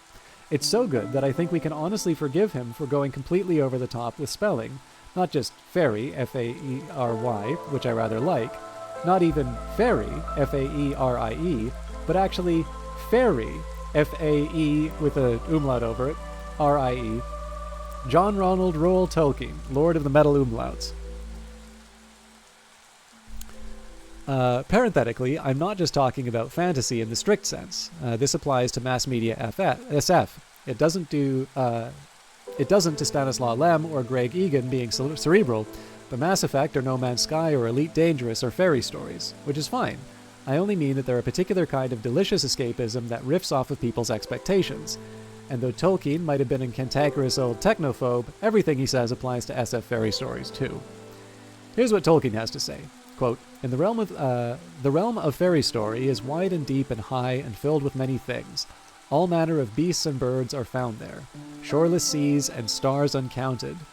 Beauty that is an enchantment and an ever-present peril. Both joy and sorrow as sharp as swords. In that realm, a man may, perhaps, count himself fortunate to have wandered, but its very richness and strangeness tie the tongue of a traveler who would report them. And while he is there, it is dangerous for him to ask too many questions, lest the gates should be shut and the keys be lost. Tolkien didn't build a language or make a timeline because it would create joy or sorrow as sharp as swords. He built a language because he was a philology nerd who loved languages, and then put it in his invented world, which we remember because the world was full of memorable sights and thematically aligned stories and teasing hints about something greater. He made a timeline and revised it I don't know how many times, but only because later on he wanted to make all the things he'd written hang together. And we need all these things to hang together, especially if we're building franchises that might end up with legions of fans and internet continuity arguments and wikis. And one way to make these things hang together is dates, king lists, invented languages, and lots of maps. But these things aren't the core of secondary creation, they're plumbing. I wouldn't want to live in a building without plumbing, but I wouldn't want to visit a building where the architect had sat down at his desk and said, okay, this building is all about the plumbing. And invented worlds, even MMOs, and even EVE Online, are worlds that we visit, not worlds where we live. We never need to visit the toilet in an invented world. If you want to read more about toilets in games, and who doesn't, there's a column on that topic a few pages back. This does not mean that invented worlds don't need to feel consistent. Let me say that again, without the double negative, because it's important. Invented worlds should feel consistent, but an invented world can be consistent and detailed and be very, very dull. Game developers are not the only ones that get hung up on the importance of plumbing, but in my experience, we get more hung up on it than most. I think one reason is that we increasingly expect our audience to engage. I think another is that we simulate our worlds, and when you simulate a world, you tend to think about concrete details. But whatever the reason, the result of this is that again and again, I start up a promising game, and as it opens, I have to sit through an info dump cutscene about basically Sauron being defeated by basically the Last Alliance, or an info dump on 3 different quasi-Renaissance city-states and their rivalries. I can't easily express the sense of despair I feel when I realize I have to absorb all this and worry about whether or not there's going to be a test on it in the dialogue tree somewhere later. This is not a complaint about a lack of innovation. It's basically impossible for everyone to innovate interestingly. When we call a setting innovative, we mean it's more different than the others, so by definition, most settings won't be innovative. If anything, it's the reverse. Distinctiveness, poignancy, emotional power, consistent art direction, fruitfulness to theme, these are important. Innovation per se isn't. Tolkien again. Fantasy is made out of the primary world, but a good craftsman loves his material and has knowledge and feeling for clay, stone, and wood, which only the art of making can give. It was in fairy stories that I first divined the potency of the words and wonder of the things, such as stone and wood, and iron, tree and grass, house and fire, bread and wine. I just invented a world.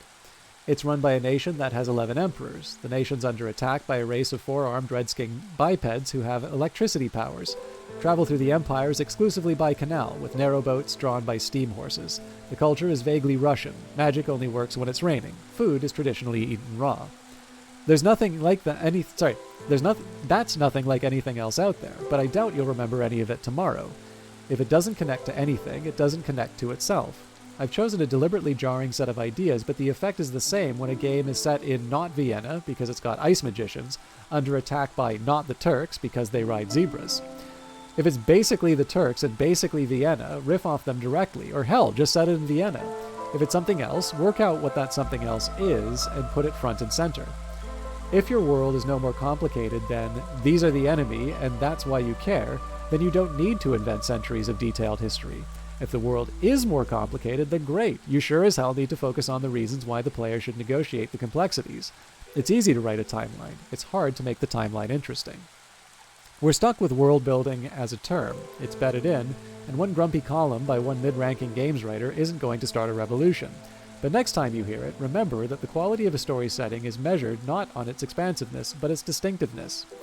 Tolkien, as usual, has the best words, and don't you admire how he finds his way out of all those commas when the sentence really should pile up and end like a drugged centipede? It is the mark of a good fairy story, of the higher and more complete kind, that however wild its events, however fantastic or terrible the adventures, it can give to a child or man that hears it, when the turn comes, a catch of breath, a beat and lifting of the heart, near to, or indeed accompanied by, tears, as keen as that given by any form of literary art, and having a peculiar quality. Think for a moment about the worlds that you've loved in games. Every one of them will have a moment with that quality. It might be scavengers playing acoustic guitar around a fire. It might be the way the backstory clicks into place. It might be the emotional undertone of an invented proverb. It might be the tilt of a ring planet against the night, but it won't be a timeline. Oh, this is a different article than the one I was thinking of, but that was still a fun one. Yeah, mostly what I was hoping to talk about. Oh, it was the toilet article, I think.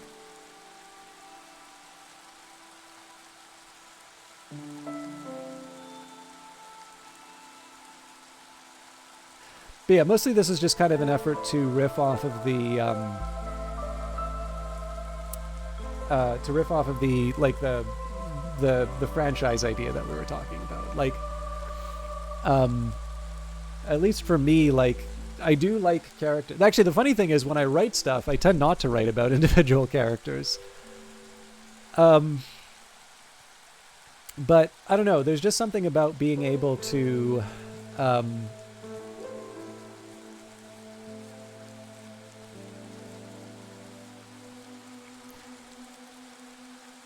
I think probably the reason why. Sorry, I'm trying to think of the right way to put it. Maybe I should just host by the end. I'll find the essay I was thinking of for another stream. But I think the thing I was most interested in was thinking again about that Dungeons and Dragons thing, right? Like, when I think of the initial appeal of Dungeons and Dragons for me, it's a vehicle for telling my own stories. The same way that if someone were to say there was like a Traveller adaptation, it's like, well, what would that even mean, right? Like another example, like Star Wars, right? Like, if you're a nerd, you're supposed to like Star Wars, right? But I'll be honest with you, like, I have not seen any of the new Star Wars movies. Although from what I understand, like, Rogue One apparently is something that I would like very much. But at the very least for games, because I think there's games that have got some really interesting stories and ones that